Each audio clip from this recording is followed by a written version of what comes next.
All right, y'all. I don't know what's going on with my videos today. I haven't had any issues with broadcasting in so long. I guess I'm not immune from them. I suppose. Well, here we are. Let me get over here and make sure I'm keeping up with everybody. Happy Saturday to you. Hey, Twitchers, you YouTubers, those of you who have joined us on the Inequality Facebook page, welcome to the Inequality Podcast. I'm your host, and I want to say thank you for taking the time out to join in. Kelly Vision, hey, my sis, I love you. What's up? What's up? See Love 702 is in the house as well. It's so nice to see y'all today. Welcome in, welcome in. Of course, I always want to just let you know that anything that I show on this in this episode, anything that I use for research is all available to you in the description on Facebook, on YouTube. Anything that I'm using specifically in this episode will also be in the chat. So you will all so you will all be able to have access to everything that I know anyways. So just keep an eye on the chat. I do have a very special guest that's helping me mod today. Welcome in, Kelly Vision. And wait a minute, because I told you I was doing something very special for you today, girl. When I tell you I did something special for you today, because Kelly is my girl and she is stepping in and helping me mod this morning. Julie, I know you're not in yet, but hopefully you can hear all this. We're going to be talking back and forth with the audience during our entire conversation. But Kelly is a good friend of mine and she's stepping in. I don't have a permanent moderator and they just kind of help me with the chat. But listen, girl, this is my girl, Kelly Vision. I just love her. Julie, you are going to have to meet her one day. We are going to have to all sit together and have lunch soon because Kelly, that's my girl. Thank you so much for coming in, stepping in and helping me mod today. I really, really appreciate you. Let me get back to welcoming you all in. All right. So, for any questions, any comments that you have that you want to make sure that our guests see, highlight them. I'm also able to see any chats on Facebook or on YouTube. So, we'll make sure that everyone is involved in the conversation. Please, please, please respectfully engage with one another. I like to see you guys having conversations and I welcome that. And if you're not in the chat and you're just lurking, as they say, that's fine too. I appreciate you being there. All right. So again, we are inequality. And I just want you to take a minute to subscribe, follow, like, so that you do get a chance to get any announcements when it is time to come on. All right. Again, I'm Twana. Twana's Twitch. This is the Inequality Podcast, where we aim to be that space between inequality. Our mission is to provide the space to learn, grow, shift our perspectives, share ideas, challenge social norms in a positive way. We will work to move from having conversations to effective action, disrupting complacency that we have towards inequality in one of the richest countries in the world. My guest and I approach every subject with an open mind and the chance to see things in different light and hopefully do the same for the audience. Being, excuse me, in this space means that we advocate for people to have equal opportunities to improve their lives. We begin to help others to remove their blinders while we're also removing ours. Yes, thank you about my hair. I did it for my girl Julie. When you see her come on, I could not let her outdo me today. So I had to step it up a notch. All right. So no, we need to see other people, appreciate their perspectives and their journeys. My wish is that we all recognize that everyone wants and deserves the same things in life. Be a valuable contributor to our communities, live in a safe neighborhood, free of crime, thriving, not just surviving. So today we talk about moving past our fears, moving out of our comfort zones to follow our passions, especially when you're about to be an empty nester or when you do realize that this job that I've been doing all these years just ain't doing it for me anymore. Man, I remember when I wanted to. And so we just kind of get complacent. But what are you waiting for? We'll have that conversation today with our special guest. Also, in celebration of Blackness and connected to our topic, it's Women's History Month. So we'll spotlight an amazing woman, Dr. Valerie Thomas. In focus and also in conjunction with our topic, we'll talk about being culturally disconnected from our job, how we recognize when that's happening, and what to do about it. So that really will be our focus. I found an article that we're going to use to kind of navigate our way through the conversation with Julie. And then in the news, we're going to switch gears a bit and talk about our health. It is Colon Cancer Awareness Month, National Nutrition Awareness Month. Next week on the 9th, it is World Kidney Day. So we're going to talk about a lot of stuff today. And today, my special guest is CEO and entrepreneur Julie Rodgers. Let me tell you just a little bit about her. Let me bring her on so that you can see her lovely face while I'm saying all these lovely things about you. Keep you off the screen while I'm doing that. But do you mind if I talk about you while we're looking at you? You talk about me bad anyway. So. Not in front of company, though. Love the hair, by the way. Thank you. I did it for you. This is one of those wigs that, I told you I got. The other two, I don't know. I'm just not feeling those. Well, my wig game. I could hide from the cops, so it's okay. Yes. This is a cute This is one. a This is a tribute cute to one. you Yeah. today. All right. So let me just tell you a little bit about Julie. Julie is a holistic life coach who helps women and their families to holistically improve the quality of their lives, health, and image from the inside out, utilizing natural and spiritual resources. After a successful 40-year career in the beauty and alternative health industry, Julie now coaches other people to achieve the same success. Julie specializes in coaching her clientele to achieve ultimate vibrancy, health, and success first in their minds, then in their body and their image, and then utilize that inner confidence and strength to attract opportunities that lead to success in their outer life and relationships. Okay, I'm not sure what's going on, but you remember that movie? Uh, oh, I can't remember it. I can't remember it, and I can't. What happened in it? It'll come in a minute. But remember, his mouth got so dry that his lips started sticking to his teeth. Yes, yes. I've had those moments myself. Take a sip. We're Ooh, child. good. All right, You are. there we go. Let me start that again. After a successful 40 years in the beauty and alternative health industry, Julie now coaches other people to achieve the same success. Julie specializes in coaching her clientele to achieve ultimate vibrancy, health, and success first in their mind, body, and image, and then utilize that inner confidence and strength to attract opportunities that lead to success in their outer life and relationships. It is through this process of successful living from the inside out that her clients achieve a level of personal success that lasts a lifetime and creates the most positive effect on people and world around them. She is currently preparing for the pre-launch of Foxy Boxy Beauty, a subscription beauty box for program for women of color over 40. She is additionally hard at work on her newest books, Your Best Face Forward and The Complexion Connection.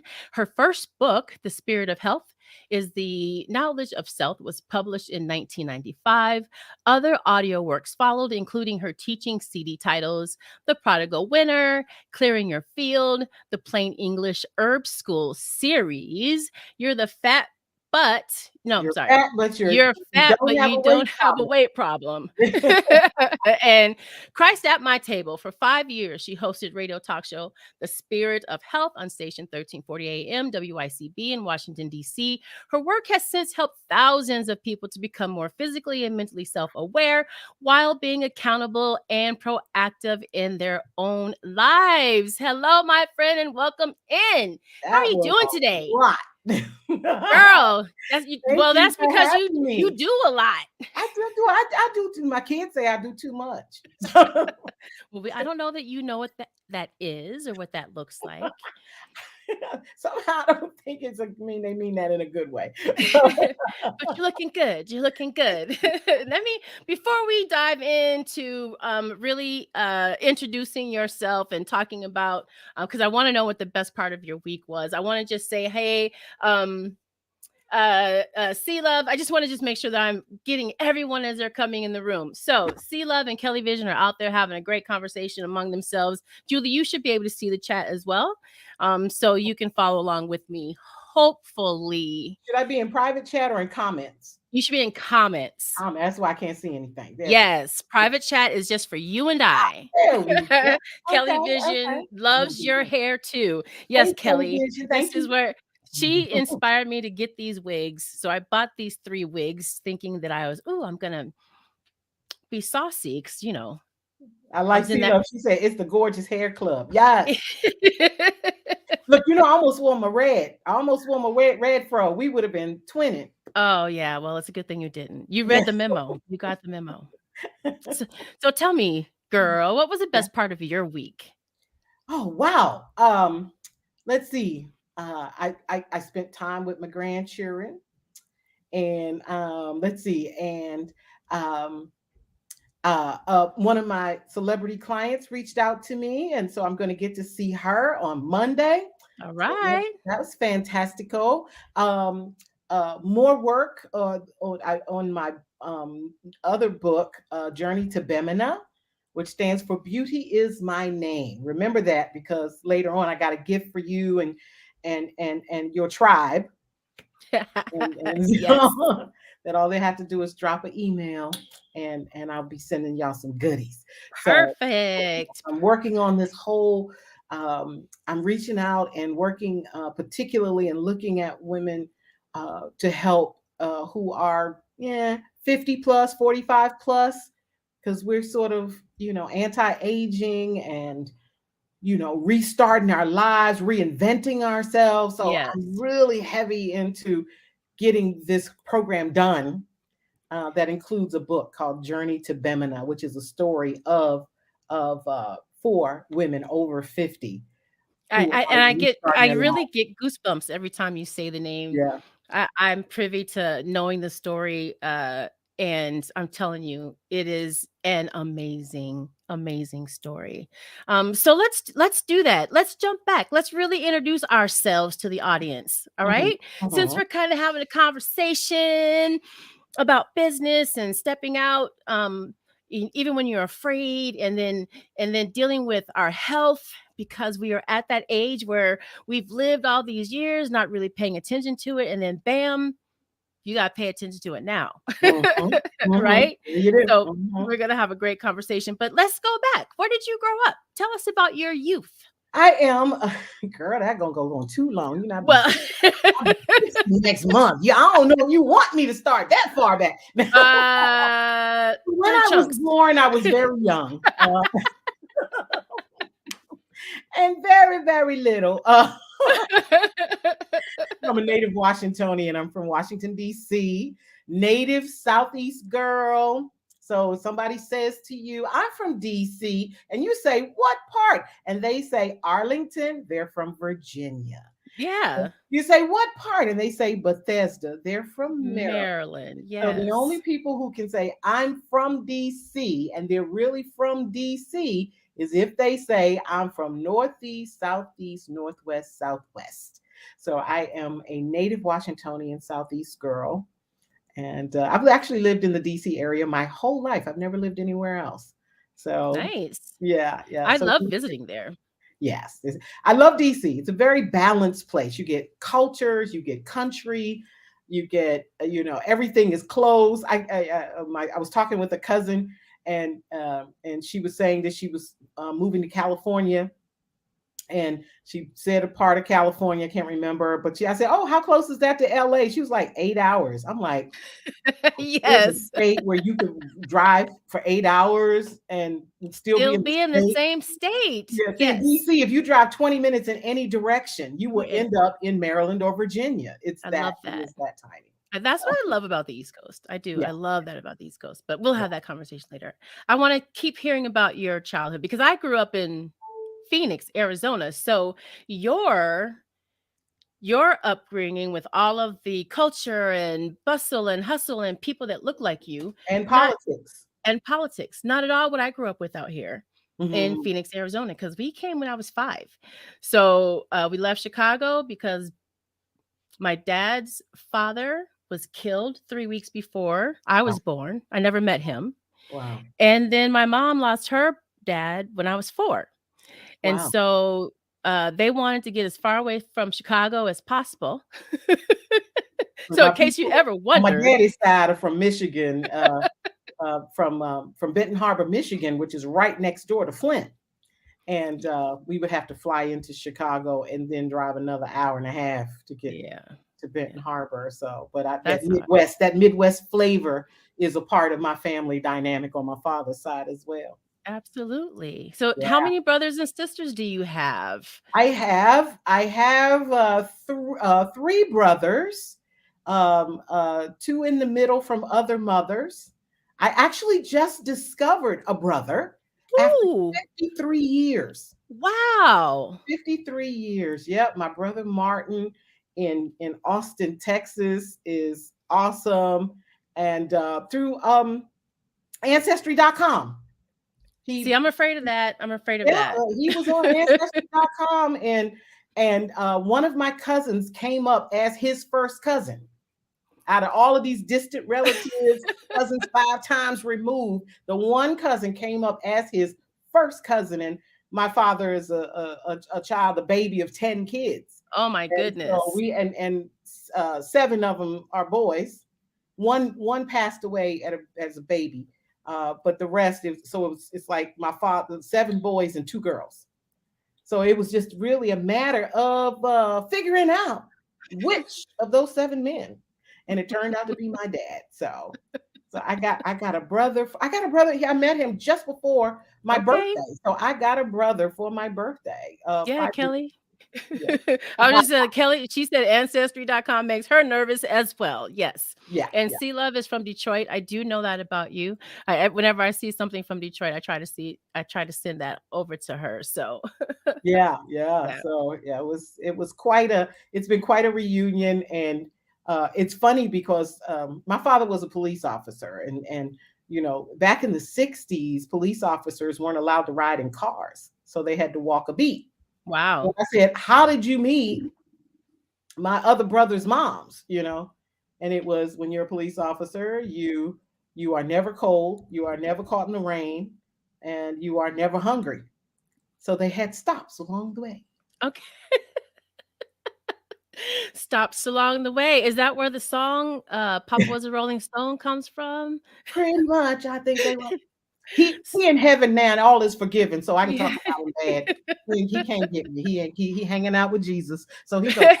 Yeah, he's all right with me, and I'm all right with him. And I got Yeah. a brother out of the deal, and a fabulous sister-in-law. Shout out to Soccer, who is just Shut this up. dynamic, world travel ball of energy sister-in-law whom I just adore. Never lonely. Yes, Yep, never yep, lonely, yep. apparently. Yeah. So yeah, we have a very interesting family That dynamic. is very interesting. I'm an only child. It's just me. Mm.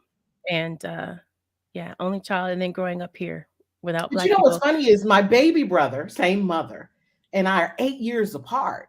So 2 I only kind of children. grew up like an only child. Yeah. Like when my mom passed away, my brother and I looked at each other like, "Who in the ham sandwich are you?" Like we did Wow. not know it, because my mother was the connecting link, because he was more like my child than my brother. Right. Diapers, picking him up from school, making sure Right. we were raised by a single mom. And so it was just all about leaving school. It was so funny. My ex-husband, when I drove the route that I had to walk from my junior high school, it was no such thing as middle school back then. And Right. Junior high. my first old AF statement. But when, when I showed him the route that I had to walk from my junior high school to pick my baby brother up at his kindergarten, he was like, "Okay, that's child abuse." Yeah, That's what we did. but that's what you did, and yeah. I mean, I stayed fit, but that distance was a haul. It really Yeah. was. So. Yeah, that's the difference between now kids get driven everywhere and Right. taken everywhere and Yeah, yeah, yeah. yeah, My and they mother's don't answer to everything, "Mama, can I?" was, "How you gonna get there?" I was not raised by a soccer mom. I was Yeah. raised with, "What bus are you taking? Well, And, there were and there you still better be home before them street lights come on." there these were not options that I had here. Like there, until we started getting a little bit of family, there really was no one that I could play with. We had a Mm, couple of my mom and dad had a couple of close friends. mhm. And but that's it. That's it. But my parents were 16 and 19 when they got Oh, married. they were young, young. They were babies, They were and babies so my themselves. childhood Yeah. my childhood was rocky. They were Mm, they were in and out of relationship a lot. Get mhm, together, mhm. separate, get together, separate, and then I'd have to live with my mom half the year, and then I'd have to live with my dad half the year. Like it was just my childhood was not the best, and being an only child, not really having an That ping outlet pong or ball effect. You just sort of, yeah, yeah, because I it was get it. hard. It was hard to make friends. We've Yeah. had this conversation before. Making Nurturing my friendships is new for me. This is a new muscle that I am developing. You know what though? Interestingly enough, because of Oldest of 7. Wow, sea love. Go ahead. my career dynamic, um, my my friendships, I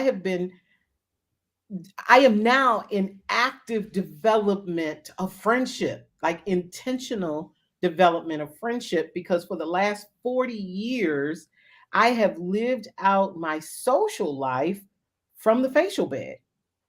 Um, Right. I say you're not officially a client of mine until you cried in my shop at least once.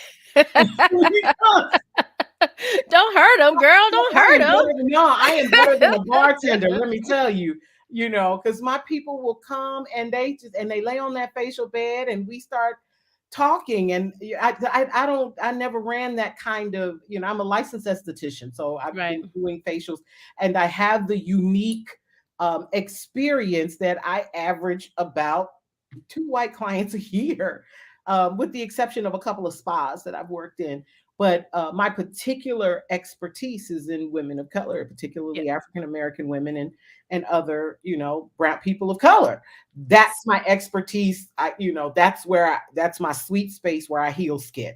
Yes. And and the dynamic of the black woman coming into a spa environment is actually different than her Caucasian counterpart, mainly because, throughout history, we have been the servants. So we're not accustomed to walking into a place and not talking to the technician. Like when you go, like let's say if you went to an Elizabeth Arden, Yeah. you didn't talk to the technicians.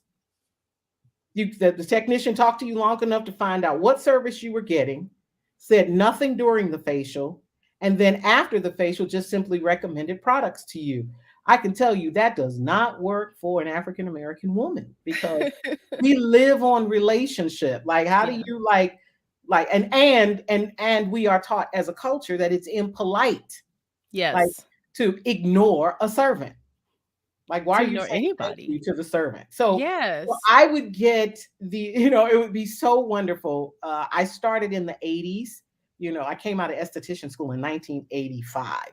So I've been doing this thing for a really long time. And it took me 5 years before my clients stopped trying to make up the bed and clean up the room after their facial. Like, I would go, what are you doing? Hey, oh, I know you have clients coming after this. Girl, when you come here, I take care of you. You do not take care of me in here. I take care of you. That's my job. And so put the sheets down. And what a blessing. I mean, talk about a lovely way to live your life Yeah. working. That, like, to me, Yeah. there is just none better than the black woman as a client. I'm just, for the fact that we're called a niche market and yet we take up 75% of the planet. Okay, that's a niche I'll take. A very Give big me niche. that niche. That's a nice niche. Yes. But yeah, it's been so what I found and what I started to realize about 10 years ago was, wow, I had not made a new friend. Like my youngest newest friend had been my friend for, let's see, True's been my friend 15 years. Yeah. Yeah, she's been my friend 15 years. That's the newest friend. And so it was like, wait a minute, because what I mean is, I did not have a person that I could think of that at the end of our conversation didn't whip out a credit card or write me a check.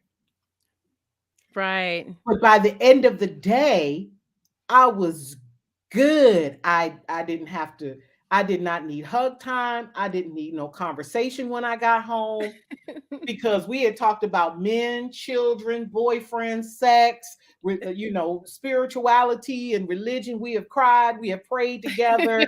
Like when you come to Color and Soul, that's what happens. You know, so when I say Color that's and officially soul. my, yeah, because I my goal in Color and Soul was to capture the colors of your soul. So Yes. when I'm making skincare for you, or I'm making, I make Yes. makeup. And That's yes, you are just jumping ahead. As okay. you can see, I have lost control of this conversation. We were I'm talking sorry. about youth. Now we are talking about how you develop color and soul. We did not. Well, we skipped it a was whole like I lot. said, it was the development of the friendships. It was Yes. just like, in other words, it's hard not to talk about my business in Yes. the court, because it's been my life. It's It's been been my your life. social life. It's been Yeah. my ministry life. It's been my spiritual life.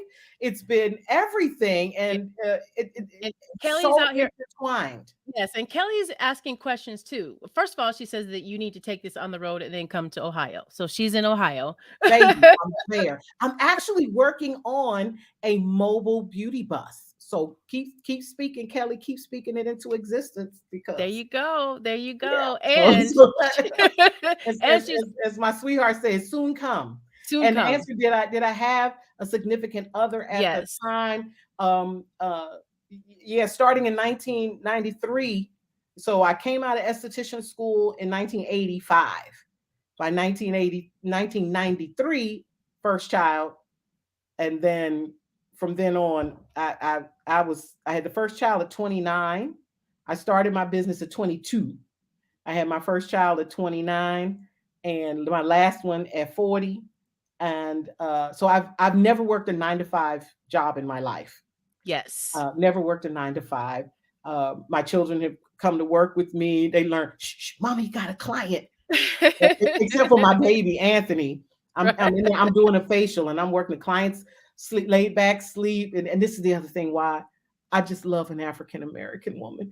The baby comes into the room. He wanders, he's 3, and he wanders into the room, and the other 3 kids are like 5 years from him. He was my what? What, Yeah. a baby at 40? What? What? Like my You didn't do that ex-husband didn't speak for 4 days. Like, on what? So we were having that what moment.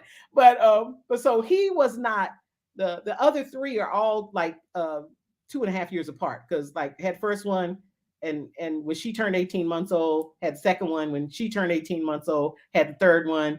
And when he Yeah. turned 18 months old, people start calling me like, hey, what's up? Shut up. Shut my phone. So the baby shows up. He's the whoops baby. He's a And he whoops wanders baby. in, and the steam is going, and the client is laying there, and I'm massaging her, and I'm like, get out of here, because I don't want to startle, because she's eyes Right. closed, and Right. he's got his face in the steam like this. He's enjoying the steam, but his nose is right here at the client's cheek.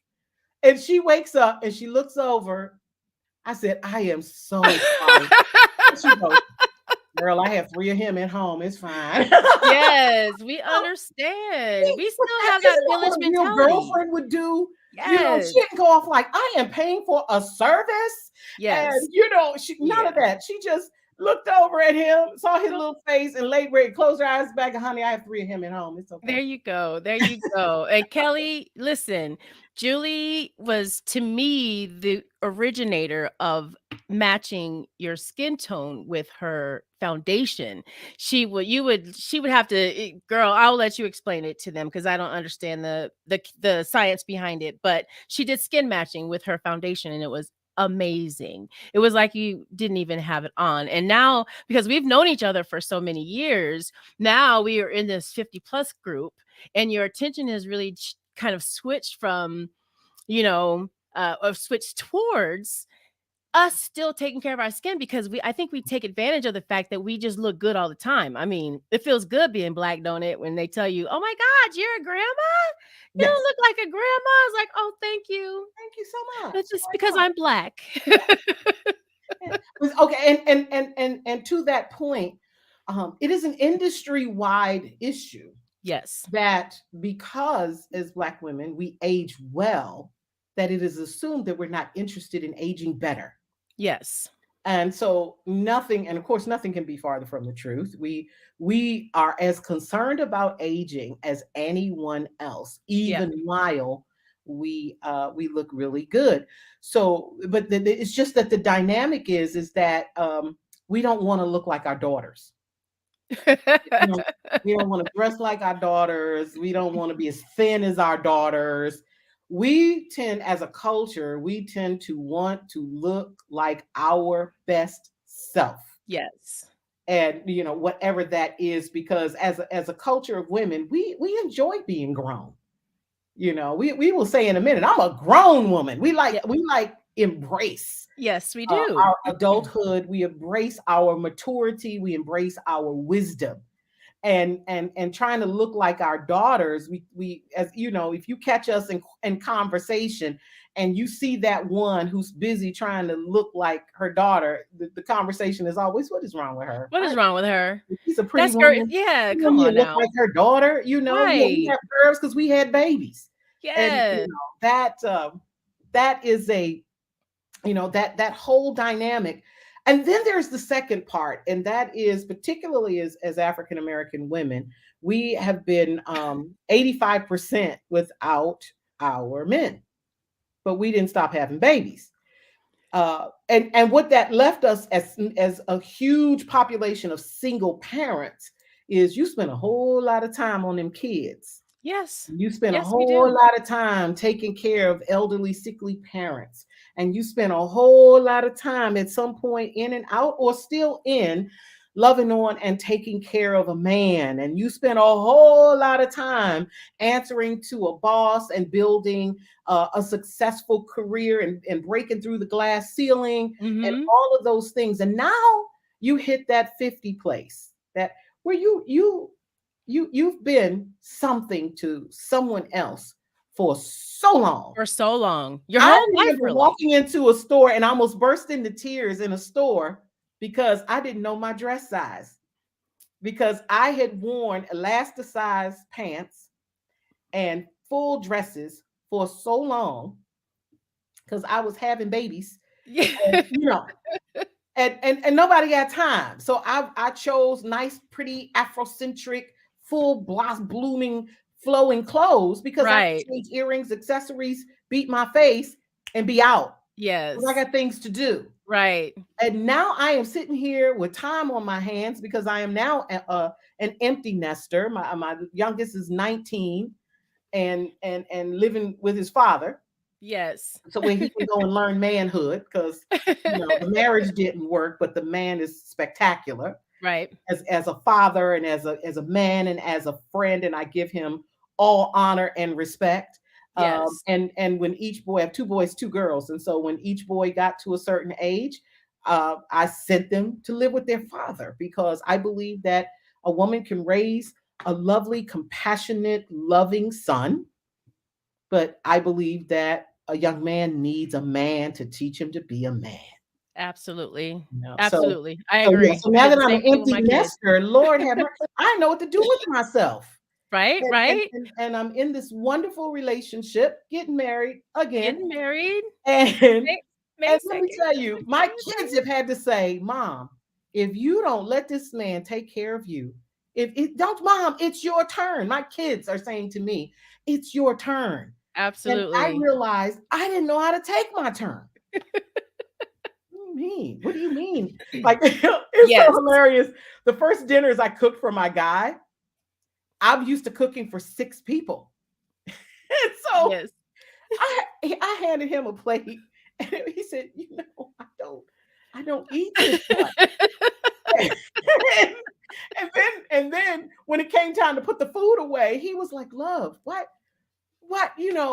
why I'm gonna put some of this in the freezer because it took me months to stop cooking for 6 people. Yeah, Well, I realized there is no way that I'm alone in this situation. There's no way that there aren't other women out here just like me.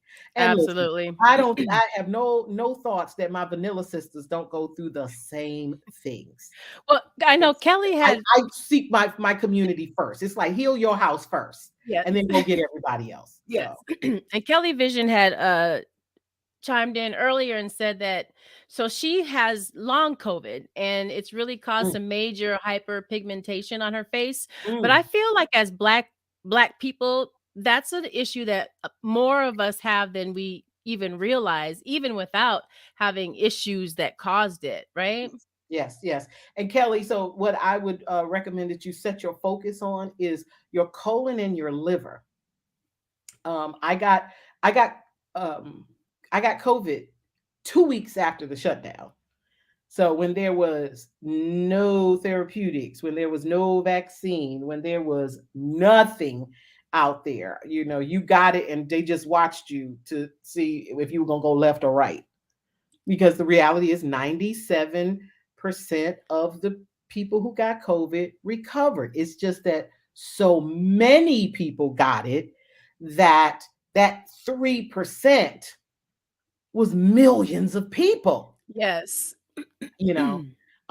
And so it is not in any way to diminish the tragedy of the people who lost people. And praise God, I was in the hospital for 8 days. I was, on the here on the East Coast. Johns Hopkins Hospital was the place that all COVID patients were sent to. Wow. And to go into that place, and at that time it looked like Armageddon. There were big plastic tarps and people walking around in hazmat suits and huge fans blowing and people looking at you terrified, like I understand how people with leprosy were treated in the Bible, Yeah. because it was you were treated just like that. And so and at the same time they're giving you some oxygen, lukewarm tea and cold food because they wouldn't take anything out of your room and heat it up. And so, and you're sitting there and the cavalry is not coming. There's no, you can have one visitor. No, nobody comes in this hospital unless you have COVID. And nobody, if you have COVID, you're not going out. Like you were subject for security to force you to stay in the Wow. hospital. It was bad. Wow. And so Kelly, I feel you. I'm with you. But one of the things that I realized, and this is probably, we family, so this is TMI. But the fact is when I saw what came out of my body, I had a massive headache and terrible constipation, and for like 4 days. And I finally convinced them to give me something strong enough. Well, we're afraid it'll give you diarrhea. I said, right now, I would pay money to get Can I will give you $5 to give me diarrhea? Like lay Girl. out. So they finally gave me what I needed. And when that flush happened, y'all, I'm an herbalist. So, when you're an herbalist, when you're offended if somebody doesn't talk about your bowel habits at the table. So, Well, it's colon cancer awareness month, so exactly. we will be talking about that. Yes. And so what came out, Hey, it literally 713, looked like, welcome in, welcome hey, in. it looked like chicken fat. Girl, Okay. what? You know what? So Okay. now, It when you was said bad. TMI, I had no idea you was really gonna get this deep. I'm just trying to tell you. So my Girl. point is, there are things that are happening with COVID within the body that have such a powerful impact on both the liver as well as Yes. the colon. So like while we're Yes. all focused over here on the respiratory side, I'm just trying to explain the impact on other organs in the system. Absolutely. Yes, Okay. that's why we're gonna be covering all those organs Yeah. today. So Yep. we're And if gonna your let's liver is congested, you will be congested. So yes. Kelly, start focusing on programs that help to cleanse and flush out your liver and your colon. Stop And worrying she so yeah. much about the respiratory system and turn to liver, colon, and your lymphatic And system. that's Those three. probably yeah, that's probably good advice. Yeah. Because there are steroids, there's all kind because there's all kind of medications and stuff involved, Yeah. And it's and you have suppressing to take all those another things, is yeah, you gotta take suppressing. another medication to Yeah, cover another medication. exactly. Yeah. Yeah, it's no good. All right, so let's go ahead. I'm gonna take a little break here to just say welcome in. We've already been on here for almost an hour, and we have not really had a structured conversation. I wanted this banter to be the second half, but I wanted to really get into, you Rain know, me in, rain me in. yeah, I want to really get into. I'm glad you got a chance to talk about your the history of your career and how you got started and how you've been doing this for so long, and you started as an esthetician and realized that you needed to expand friendships through work. So many wonderful things that we've learned about you and how you are such a boss in this field. But let's talk about to all the women and even the men who have women out here who are listening. And I just wanted to say, put that up there because Kelly said thank you. You are welcome. All right, so And I reach found out to me. I found this article, and it is called "This is how to recognize if you're culturally disconnected from your job." So something that Black women have a terrible time with, I feel, as a Black woman myself.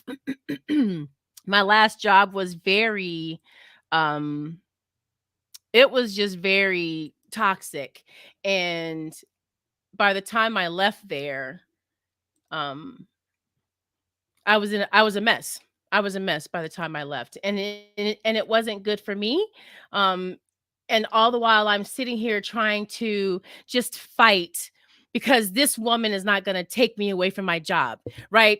I Mhm, don't know if we've ever talked about it, but she from the moment she came to work, she did not like me, and you can tell when people don't like you. mhm, It doesn't take a rocket science, and so. Uh, every day I went to work, it was like proving that you are not gonna make me quit. It was a fight mhm, every day, every day. And until you stop fighting, you don't even realize how toxic of an environment and all of that you had been internalizing has even been. You just don't even know. So I'm at that stage now. Julie, you've been an entrepreneur all your life, but I'm at that stage where this is what I want to do now. I'm ready to step uh, out of my brain and into reality, right? mhm, so mhm, so this is an article of an interview of Joy Fitzgerald. She's like the senior vice president, chief of diversity, equity, and inclusion officer. The new mhm, buzzword mhm, DEI was mhm, born out of Black Lives Matter. Instead of BLM, we got DEI. mhm, But she's at United Health Group. If there is a book, but she talks about what it means to be disconnected and how to get through to the other side. I haven't read her book, but the article is very interesting. Excuse me. Okay. There is one part in here though. Everyone can see this, right? Can you guys see this out there? Mhm, Thank you, 713.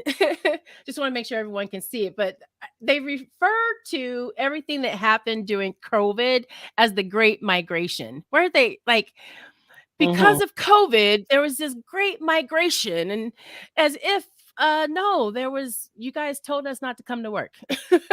Yeah, And so we had to work from home. yes.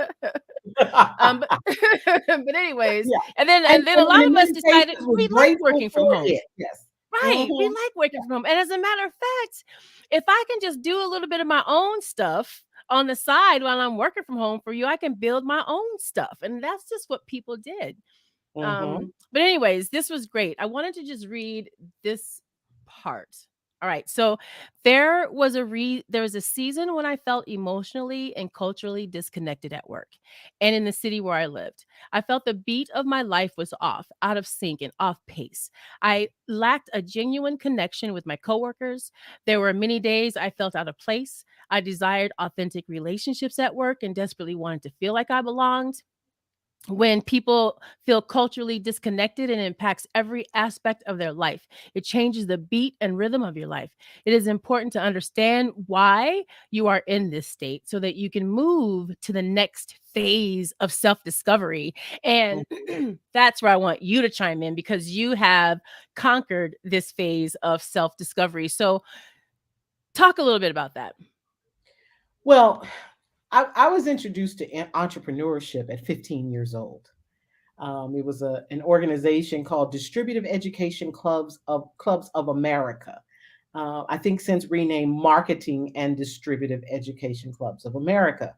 So at 15 years old, this organization was a nationwide school-based organization with clubs all over the country, and they actually had conventions. They had regional conventions and then national conventions, and I was pulled in and put into competitions in marketing and advertisement and all of this kind of thing. So and through that, I did a lot of work from age 17 until 22 in retail. So all throughout the 80s, I was somewhere with huge hair, 6 shades of eyeshadow on, and a very short skirt, telling Because what you are you, 4'11"? that somebody I'm 5'5", but I was tiny. I was like 125 pounds, you know, but I was somewhere very cute, in a very short skirt with very long legs,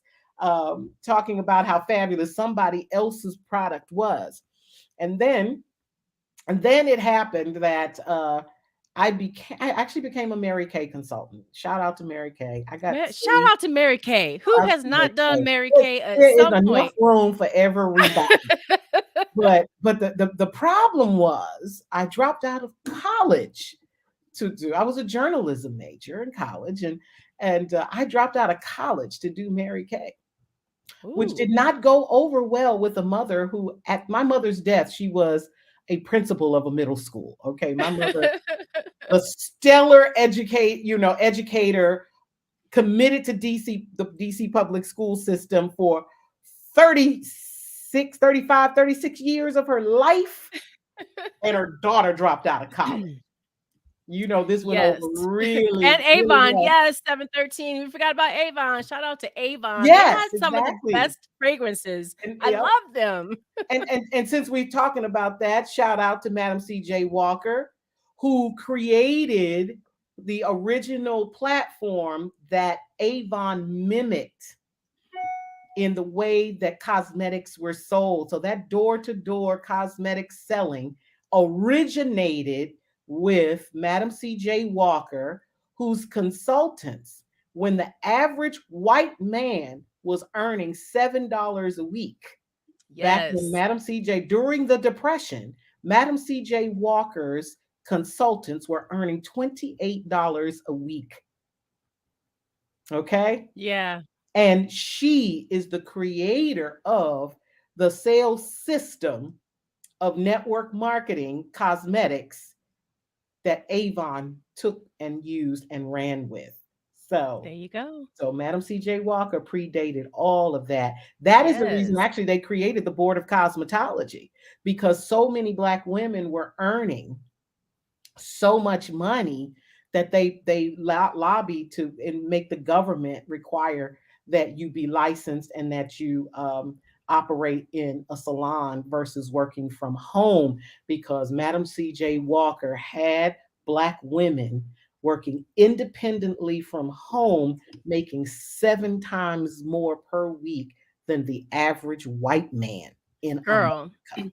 you always have such good nuggets. And the thing that made me go to, because this podcast is in equality after all, that if we were to think and consider about all of the laws that are on the books that just came to keep us from succeeding, That like part. that's it right Mhm. there. Like, oh Yeah, no, hell yeah, no, y'all making too much money. yeah. Y'all making too much money over there. We gotta figure out how to let's figure out how to make The so Board of now you got to be Cosmetology started in right. 1938 is But when it's we had the first. everything. So yes, it was right, because Everything. during the Depression, you have to Yes. understand, Madam C.J. Walker is also the first self-made female, Black or white, Black or Her, white. black or Yes. white, self-made woman millionaire in this country. Yes. And she Yep. did that because of how she helped so many other black women to There you earn go. and all of it. There Okay. you go. There you go. Yes, 713. Systematic oppression Mm-hmm. wins again. It wins a lot, but that's all right because we're going to disrupt that mess. We're Yes. going to disrupt it. That's why we're here. That That's is why we're here. First of all, we need more women it. to step out of their comfort zone. So Yes. now, Oh, so and here's this, the thing. My mother yes, mad at me and me getting started with, yes, okay, because no longer I, mad at I you. I'm sorry. I just realized it was my mother who went off on me one day because, like I said, I dropped out of school to do Mary Kay, and then I left Mary Kay, and then I was working in the department stores with the big hair and the six eyeshadows. And all of a sudden, my mother, who was the ultimate black woman, looked at me and said, "You making all this money for these white folks? Why don't you do it yourself?" And she said it like that, Like with that. the head wag. Bernie Yes, credit time with ma'am. PhD. Well, she was still that woman, all right? And Yes. I went, I had that little doggy moment. Thanks, Twitches.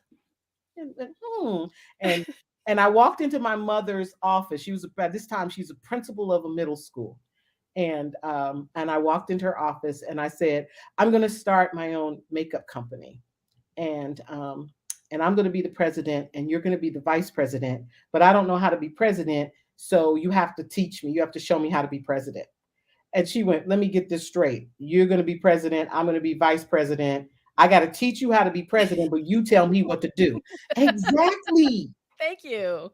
See, we already Exactly. working good. Yeah. Yeah, she was like, "Okay." It didn't work out. We didn't last long because boy, oh boy, it was like Dallas and Dynasty up in there. But we had Yes, to but none decide but we were love. much better mother daughter than business partners. But that is how I got started. Yes. So let me and listen, the reason why I picked this particular article to kind of guide this conversation was because there are so many people that have the same story that I have. We just get up, we go to work, we come home, we eat dinner, we get up, we go to work, and there's no meaning to what we're doing. There's no passion, and we just do it because we're comfortable. We've been doing that. We had to be responsible to pay bills, we have kids, and every other reason that we legitimately have to stay at this job, good Mm-hmm. insurance, benefits, so many great reasons, but there is no passion in what we're doing. And so, from that article, she said that there are four clear signs that there's something culturally disconnecting in this space. And I tell you, I feel like it's most companies. I don't think it's not uncommon that Black women feel uncomfortable where they work. So you're feeling different, you're feeling left out, you're feeling judged, and you're feeling like you need to change to be accepted. Right. And all of those things happen to me. Like when I read this article, like so many emotions came back to me from that job because I was passionate about the work that I was doing, Mm-hmm. and it pissed me off that this woman couldn't get past whatever issue she had with me, Right. because work is work. I feel I can get along with everyone. I will find a lot of things to like about you before I find things not to like about you. That's the kind of person I am. That's how I live, because I don't have to take your ass home with me. Right. We just work together for what is supposed to Mm-hmm. be our mission. That's right. Is the work Like, done? This is what I care about. Is the work done? is the If we work get the work done? done, if we got the work done, then there's nothing to fight over. But listen, this was the issue that we had, and she told me this out of her mouth. Because she would tell me that I'm intimidating. People at work doesn't they don't want to talk to me. They don't know how to approach me. And I'm just that person that comes to work, smile, say hi to everybody, say bye to everybody, work, and I do my job. And so all these things that she was telling me, I'm like, you know what? I realized that these were her issues. Right. These I were was not about to everyone say else's she's issues. projecting. She's Yes, projecting. yes. And so Yeah. I told her that one day, the 15,000 times she was trying to put me in my place and Mm-hmm. tell me that she needs me. Hey, DJ Vader. Yes, you're so right. Thank you so much. But she told me, I don't see you, because I'm like, you know what? Pretty soon I'm gonna start believing that all of this stuff is happening because I'm black.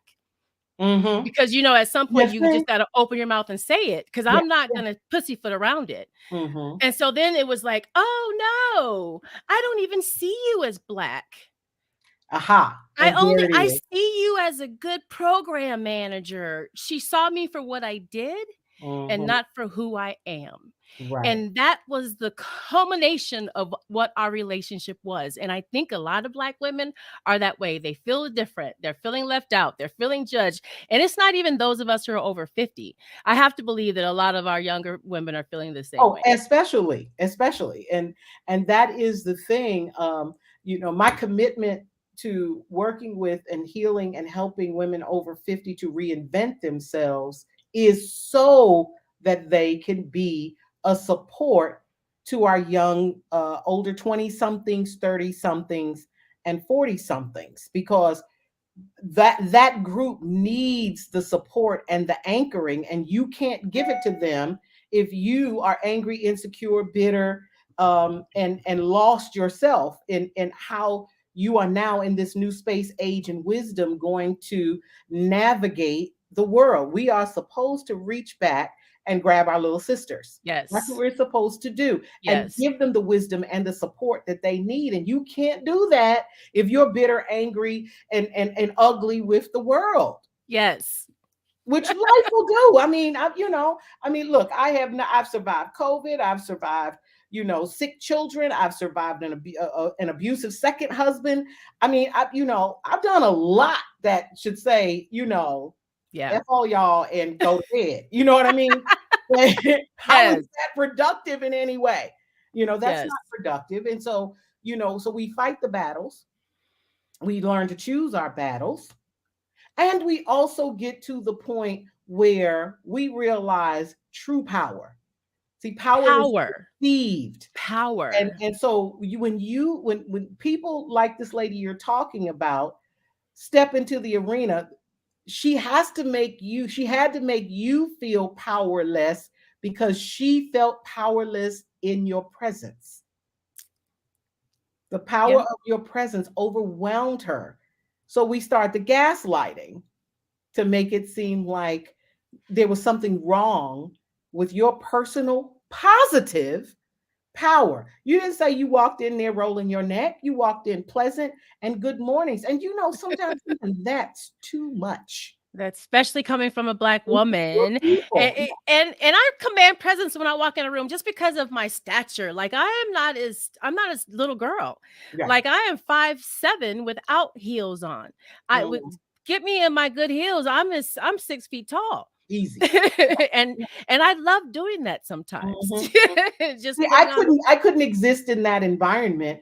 Um, one, because I have a really, really big issue with working for people. I know this is gonna sound so arrogant, but working for people that I don't think are as smart as I am.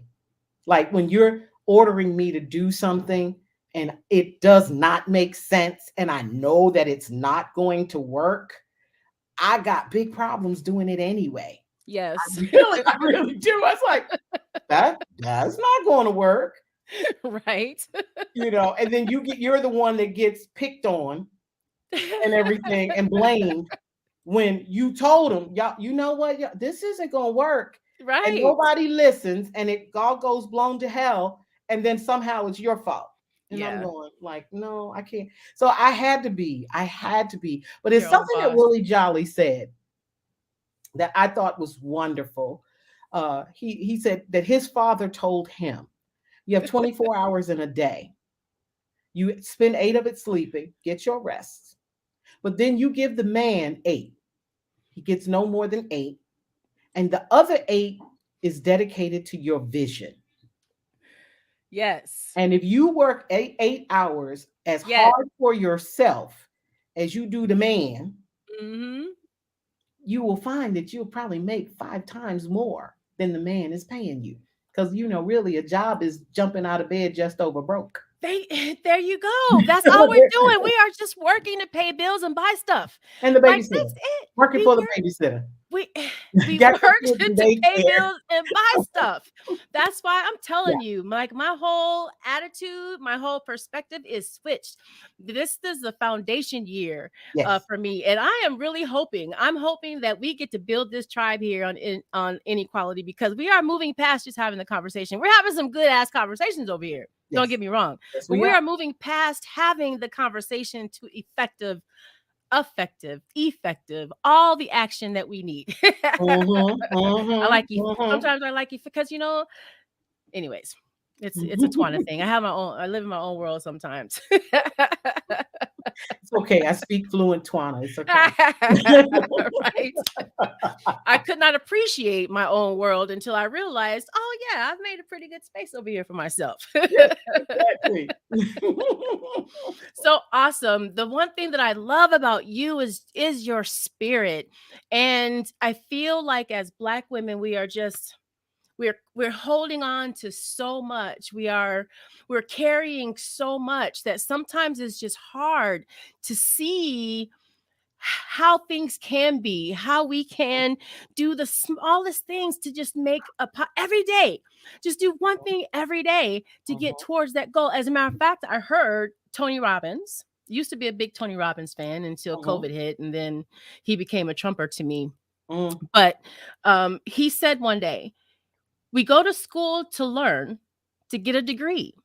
But if you just read an hour a day in the field that you want to be in, an hour a day, in Mhm. 1 year you will have 365 hours of learning That's for right. that thing that you want to do. That's That's right. all they do for you in school. Mhm. Right. They Right. just make you read stuff and tell you what you read and Mhm. then test you on it. Yeah, I mean that, all respect to people who get degrees. I don't speak Absolutely. against it at all, but the piece of paper is just validation that you read a lot of books and you regurgitated what you read. You remembered what you read. Yes, but That, you that still need to do that. We but yeah, still need to but the read. practical life Yes, work is a whole nother thing. it is. Education and experience are two different things. Yeah. Yes. 713, we do need to grieve things. We don't need to carry them. Most of us, we have an outward reflection of the things that of an outward reflection of the fact that we're holding on to stuff.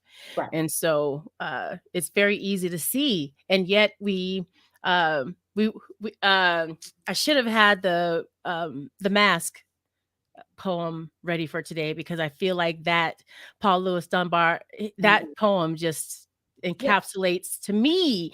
And I feel like he was, that voice was his voice, but I also feel like he was tapping into the black woman's soul too. Like I absolutely. feel that poem so deeply. And I also feel so deeply that I just want to take everyone by the hand and say, let's go, let's do this. Because listen, there aren't a lot of black businesses in this country. If I told you that only 2% of businesses were black owned in this country, would you believe me? I would believe you as far as it being on the record. Like, when we look at the history of black business and how black business was attacked, Yes. it's so funny. I got into a discussion with a friend who's from Australia by way of Malaysia, Okay. so not Okay. an American. And and she comes to the table in America, though complexion wise browner than me, which like in difficult, but you know what I mean. Yeah. Um, but but she's more tan than I am, but with an Australian accent and slightly straight hair, is literally treated as a white woman. Living in a white neighborhood, dating a white man, and all of this. Though Malaysian, that's a person of color, Yep. uh, mentally and socially not treated that way. And so she actually said, so I mean, okay, so there was slavery, but like now, like what's going on with black people? Why can't you all get it together? She And said that out loud to you? said that out loud. Why can't you get it together? And it's okay because if we don't get into frank conversation Mm-hmm. and explain to liberal people Like, because this is a liberal person. This is a person who would jump to the defense of a black person who says black lives do matter, who da da da da. But that undercurrent thought is, well, we support you. It's a different age. It's 2023. Why, so that it was this whole, okay, we had the slavery thing. I know that that was an impactful thing. But why couldn't you all get it together? Because in Malaysia, we had different religions and we had all of these things, and we figured out how to get along. And I said, yeah, so did we. I said, we participated in Congress, we were senators, we had the vote after Reconstruction, we had all of that, and we established our own businesses. She said, what happened? I said, they burned it down and killed us. Have you ever heard of Black Wall Street? No, I never heard of. Okay, so you need to do your research. So when I say on the record, yeah, I believe 2% are black owned businesses. But when you think from Reconstruction through segregation and Jim Crow, the number of cottage industry businesses like Madam C.J. Walker helped black women to establish, we were making money without engaging with the government. Right. There Yep. are businesses that are going on right now that aren't drugs, that aren't that Right. cottage industry. I'm baking cookies. I'm making beautiful tops and scarves and outfits. I'm making jewelry. I'm making makeup. I'm doing, Yeah. there are all of these things. So while, yes, I do believe that according to government records, yet only 2% of businesses are black owned, I submit that we are a lot more entrenched in the business world and in the community than people think. Well, and see, this is a problem that I have because I am not in the community anymore. Mm-hmm. I am out here in Chandler, Arizona. In Arizona, where the percentage of black people is lower than it is in Minnesota. Mm. Okay, wow. Yeah, Right? yeah, yeah. There is community in Minnesota. At least the black people live amongst one another. They, And they so they I leaving. Prince died. They leaving. well, no, because Prince is still the I mean, the spirit is still there. See, love, you have family in Minnesota? Where? You have to tell me where. And then we get to come and visit each other. Wow. But the Yeah, CRTBS, let me put this up here, is aimed at completely erasing all that important history. it is. It Yes, is. it is. Yeah. And there is a lot of it. And I'm telling you, I'm learning a lot. Mhm. Just every week when I get ready for this podcast, I learn so much. So this stood out to me. There were a few things that stood out to me. First of all, black people make up 13.4% of the general population. Hispanics comprise 18.5%. And hold on. Oh, here it is. This is what I wanted to say. Women are also underrepresented, owning a third of the share of businesses with employees owned by men.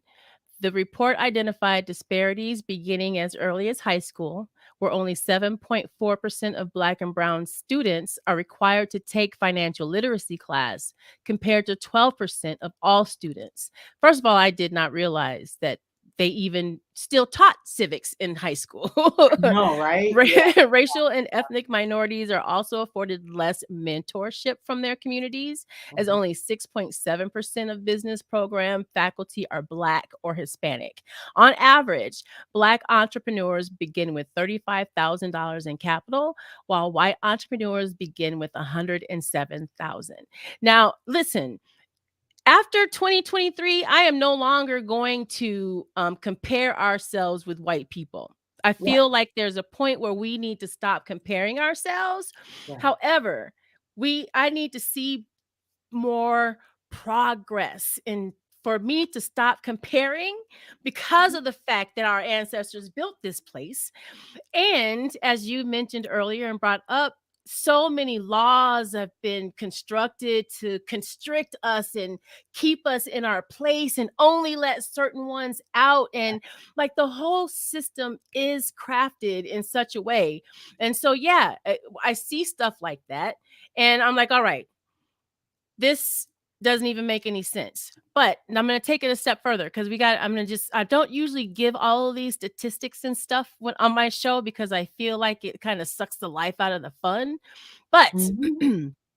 I also I just wanted to make We've had sure plenty of that fun. I It's okay. share this stuff. Yes, and we're still going to have fun. Yes. Listen, Atlanta, as we know it, right? The nation's hub for Black owned businesses. When you think about Atlanta, that is Black excellence personified, Yes, it is. right? Look at this. Atlanta has the highest rate of Black owned businesses. It is 7.4% of businesses in Georgia. Mhm. That's it. Mhm. That's the Mecca. Mhm. They Mhm. keep telling us that Atlanta is the Mecca for Black excellence. But what are y'all doing?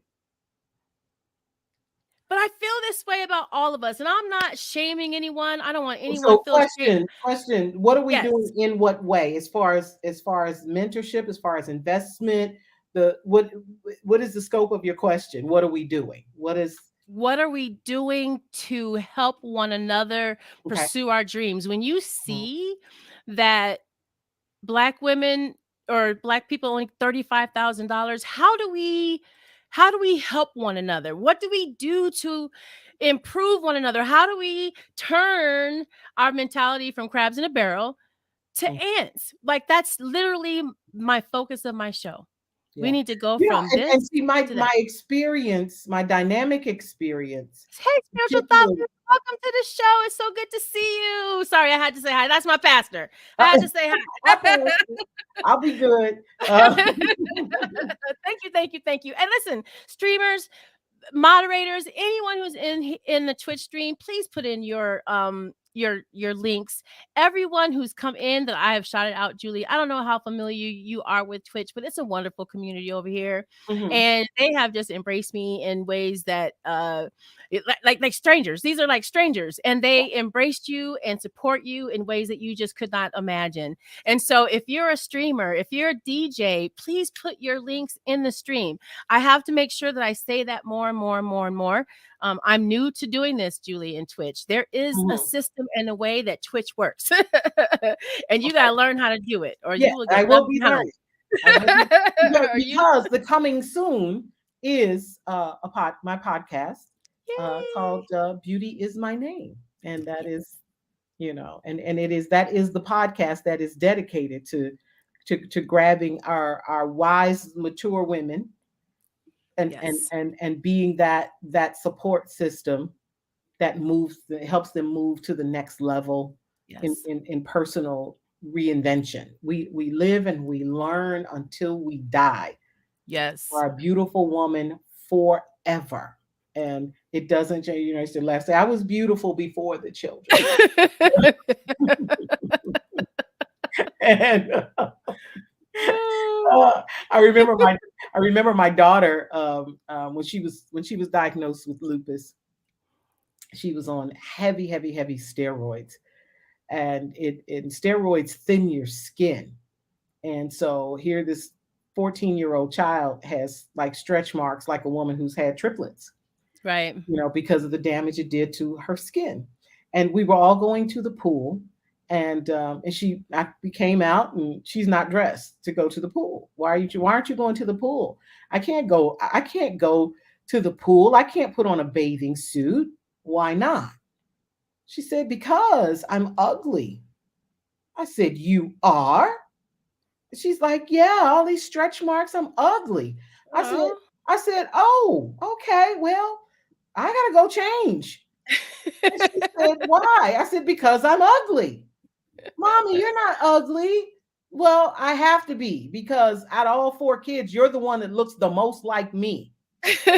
So and I'm the only other one in the house with stretch marks. So if you look like me and you have stretch marks and you are ugly, then that has to mean that I'm ugly too. So I'm going to take my bathing suit off and Oh. we're going to stay in the house and be ugly together. Or we are going to decide that a stretch mark is proof that you have gone through something in your life and you have come out on the other side. Yes. And we are going to wear these as badges of courage Honor, and yes. honor. And that, Yes. my love, is beautiful. And we put our bathing suits on and we went to that pool, and that child is now 30 and has never looked back, doesn't hesitate to wear sundresses, shorts, or anything else, and never sits around insecure, married with 2 kids, and sits around never worrying again about no daggone stretch marks. No, we're not doing it. I told her that day, No. I said, if we're going to have lupus, lupus has to live around us. We are Right. not going to live around it. Yeah. Yeah. Lupus is tough. Lupus is Lupus tough. lupus is It is tough. tough, tough, tough, tough, tough. It's tough. And so yeah. So we have to walk into a space of, like you said, supporting each other Yes. and pulling each other up and looking at things from a different perspective, Right. because again, power is perceived. So power is broken when people change their mind about it, when they change their mind about who has it and who can actually exert it over you. Absolutely. Absolutely. And with, with knowledge comes power as well. I feel like we are um fed stuff Yes. Yeah. to keep our blinders on because Yeah. we're all about blinders over here. Right.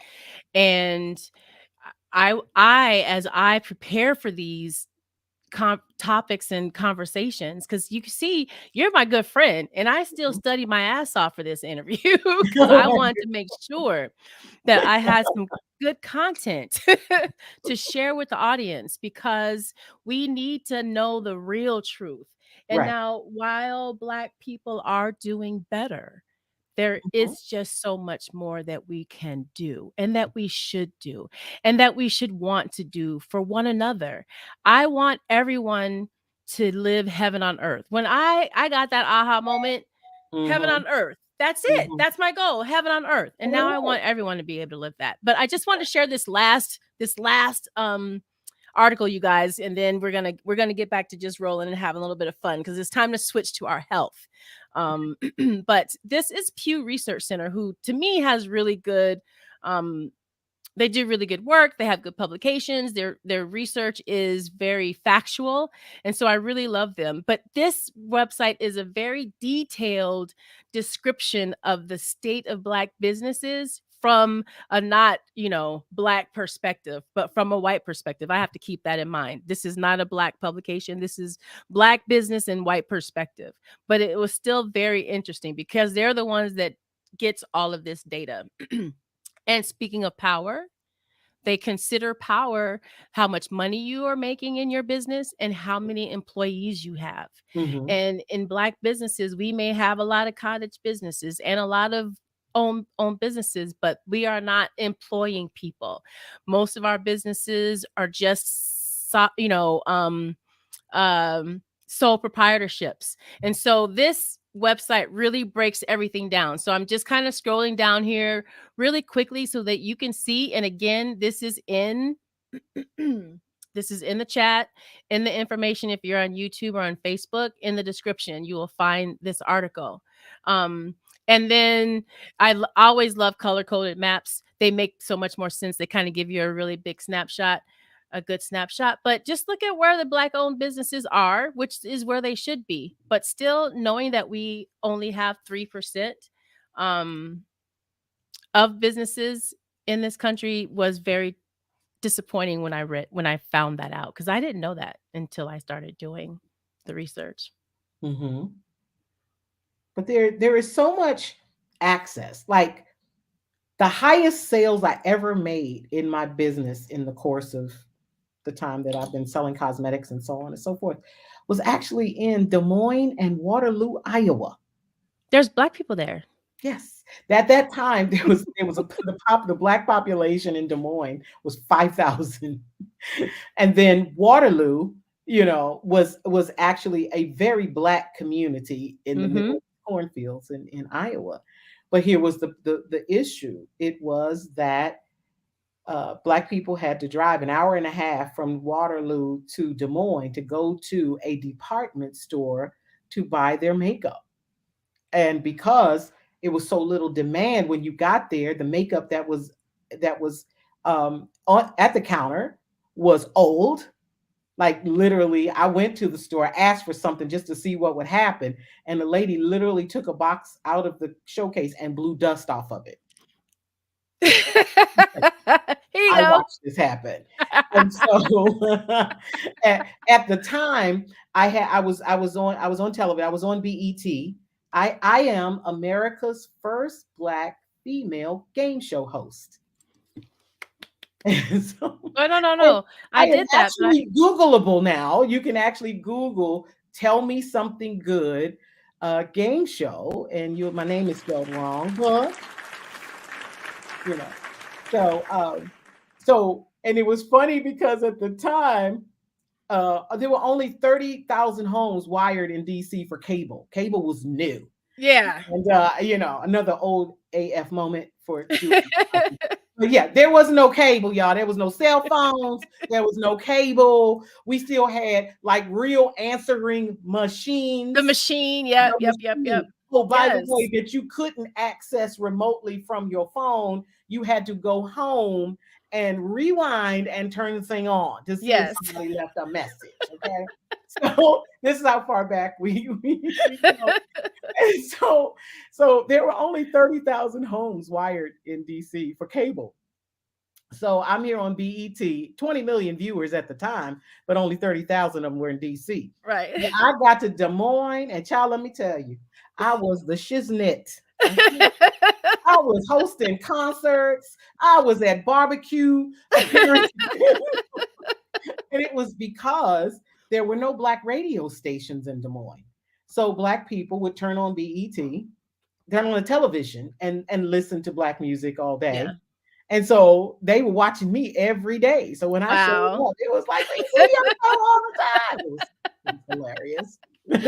That's awesome. I love that. But when they heard that this celebrity from BET had a makeup line, let me tell you, the sisters came out.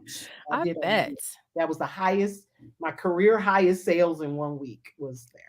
Because all we had back then was fashion fair. If I think Mhm. about like the makeup, Ashley Fair and Floyd Roberts. That's all you yeah, had. You know, that was it. When Iman came out with her cosmetic line, that was the first makeup line that had come out specifically targeted to women of color. Now, folks, let's just do the math on this because this is the craziness of racism. One in every five beauty products purchased in this country is purchased by specifically an African American woman. That is 20% of an $8 billion industry. Yes. 20%. You would think that, well, one guy did think, and that was Floyd Roberts. Yes. People don't know that Floyd Roberts is neither black nor female.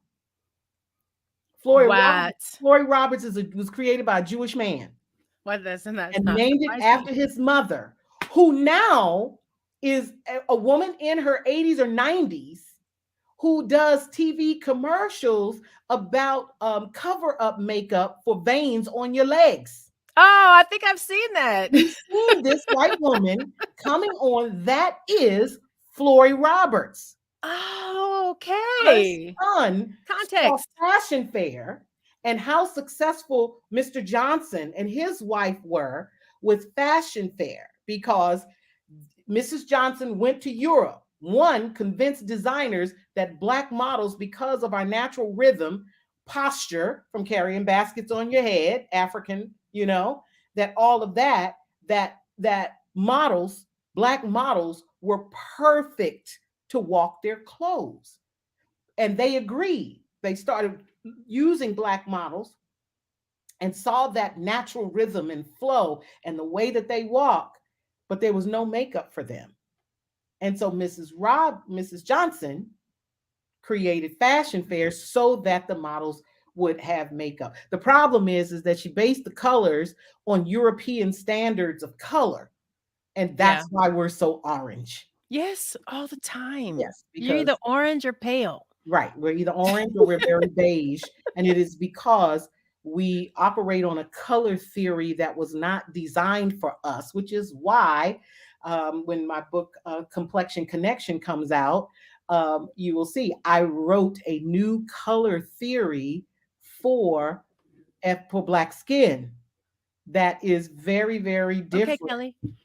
And so, okay, so you are going to see why our black faces are so red and so orange. So red, so Yeah, orange. so red and so orange. Yeah. I so just so we can wrap up this part of our conversation, because big moves, bold action.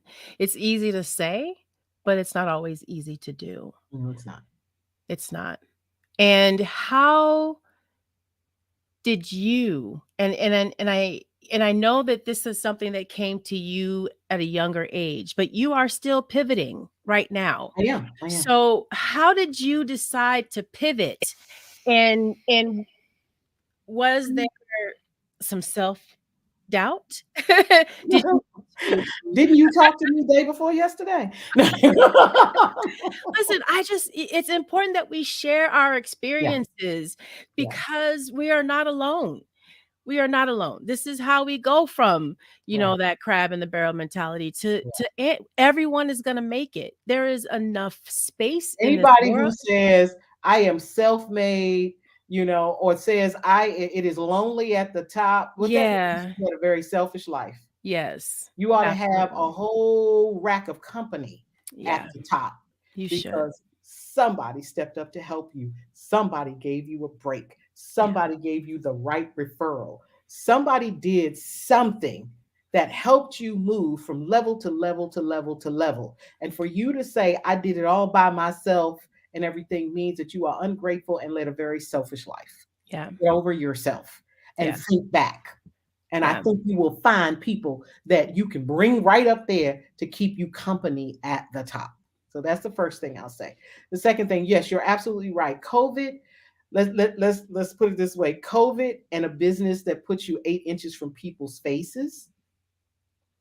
Okay. Yeah. Yeah. Struggle is real. Right. And outwent my social life. Remember, my friends are my clients. Yeah. Oh So yeah. now they're at home. I'm not getting the interaction, the hugs, the crying, the storytelling, Right? I'm not getting any of that anymore because of. But what I love and what I appreciate, shout out to all of my clients, is the people that when I was sick reached out to me and said, "I want you to win," and Yeah. they started just cash apping me money.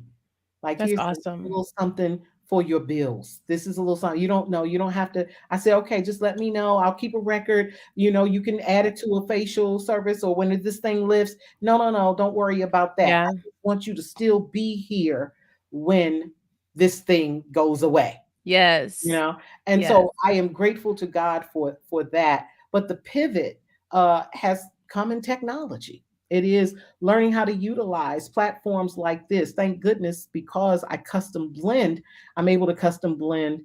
I can see you in video, I can see you in pictures and make a color for you. Yeah. So Yes. so that so the while the one-on-one has gone down, the online consultations Absolutely. have picked up.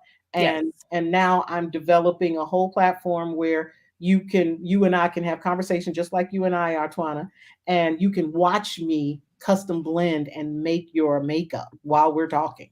That's awesome. So that's kind of what that's the coming soon. Like by the end of this month, I'll have it figured out. Yeah. Um, And so that's That's the really pivot.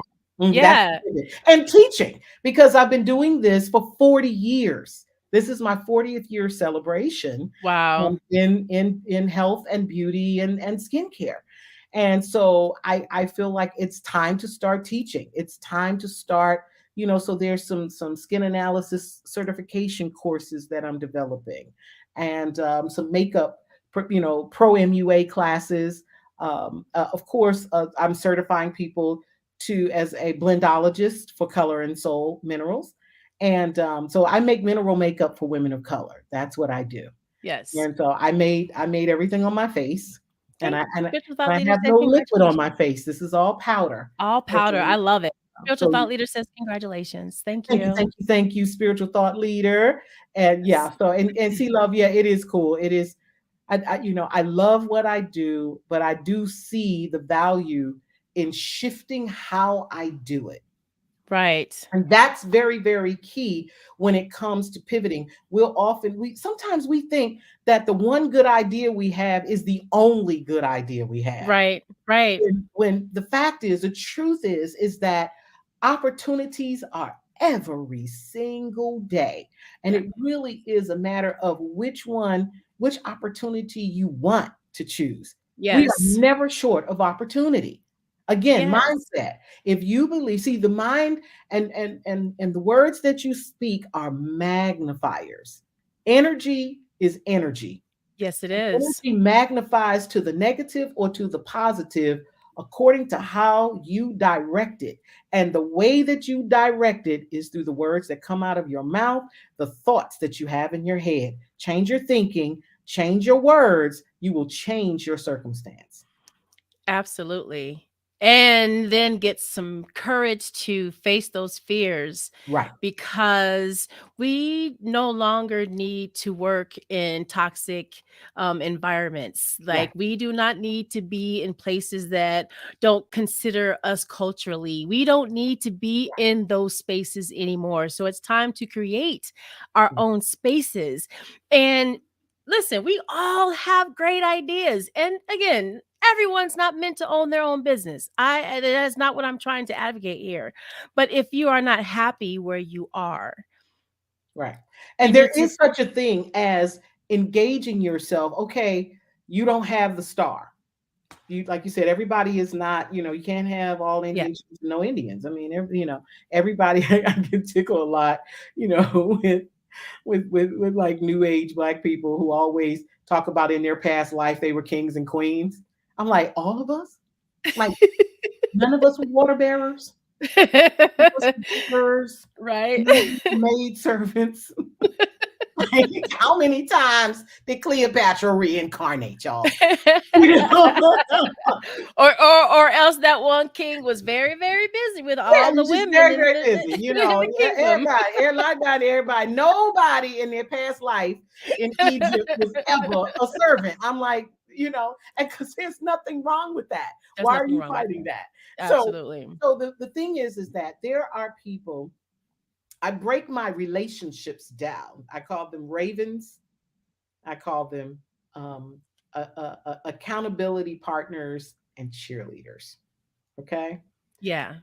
So a raven is a person who they're flying from a different perspective. I got this from the story of Elijah. He's hiding from Jezebel, and he's afraid and he's tired, and God says, "Sit by the brook, and I will send the ravens to feed you." And I always thought about that thing because why a raven and not a hawk? Because you can train a hawk to hunt and bring what it kills back to you. You see? Okay. But a raven is a scavenger. A raven is programmed. If I find food, I'm gonna eat it. My chicks might not get what I find. That's the nature of a raven. And how many times do we see people who will say, I got mine, you got to get yours? All the time. Hey, Dr. Dady Priest, welcome in. Thanks for coming in. Go ahead. Well, thank you. But then that same person who seems not inclined to help people all of a sudden identifies a person that they believe in, that they see something in, and they bring their influence, their wisdom, their power, their connections to bear on that person's life. That's a raven. And in other Okay. words, God has acted on that person. They're really acting against their nature. They're compelled to help you. That's your raven. Right. And they're flying. They see things from a perspective that you don't see yet. They see Right. problems that you have that you don't even know you have yet. Right. And they mentor you through them. Then you have your accountability partners. Now, your accountability partners are people with specialized skills. They don't want to be in your business, but they will connect you and help you in certain aspects of your business. Right. Like, for instance, Twana, you are one of my accountability partners. I do not have a mastery yet of platforms like Twitch and podcasting. So I come to you and you share with me how to do things because you believe in me. So Yes. accountability partners believe in you. They come with a certain skill set and they contribute to your success in a very specific kind of category. And then Right. you have your cheerleaders, and your cheerleaders are those who just believe in you.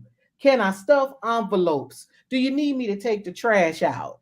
Okay, you just finished that client. I'll make up the bed. You go check her out. Right. Oh, I'll make calls for you. They're really not sure of what they want to do. They just want to be around something successful. Right.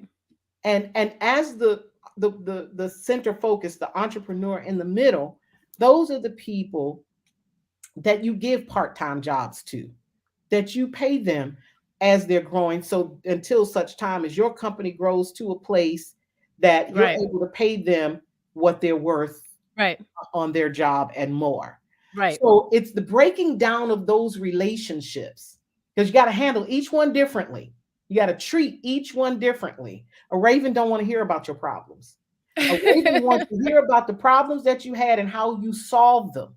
And when they see, okay, this one is not going to let things get them down, you tell a raven your problems after you've solved it. Right.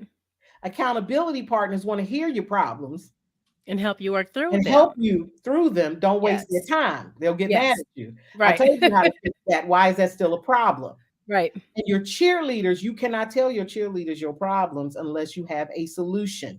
They will freeze up and they will leave you because you don't know what you're doing. Right. And Yes, they Selah. don't know what you're doing. So they Right. leave you. So the first thing in this whole pivot and positioning yourself to leave your job and find a new path is Yeah. to make sure that you first manage correctly the relationship that you Relationships. have. Yes.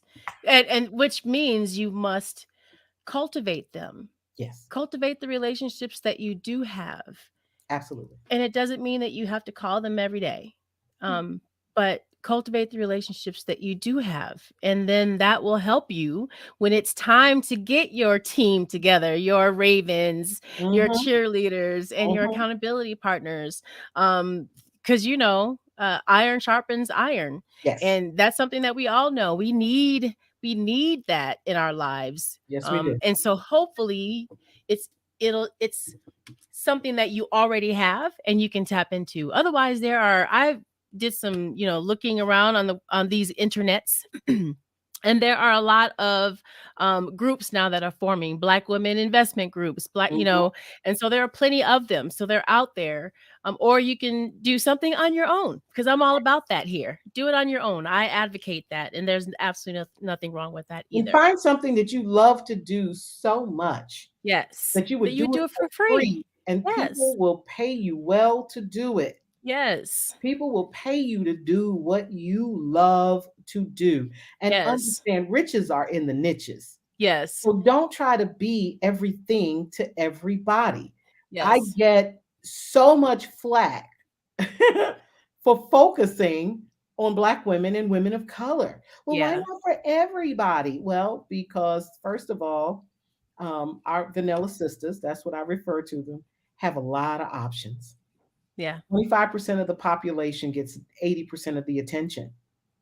And so when you are thinking business, try to be a shark in a sea of minnows rather than a minnow in a sea of sharks. Yes. Yeah, it will so lighten your load, Absolutely.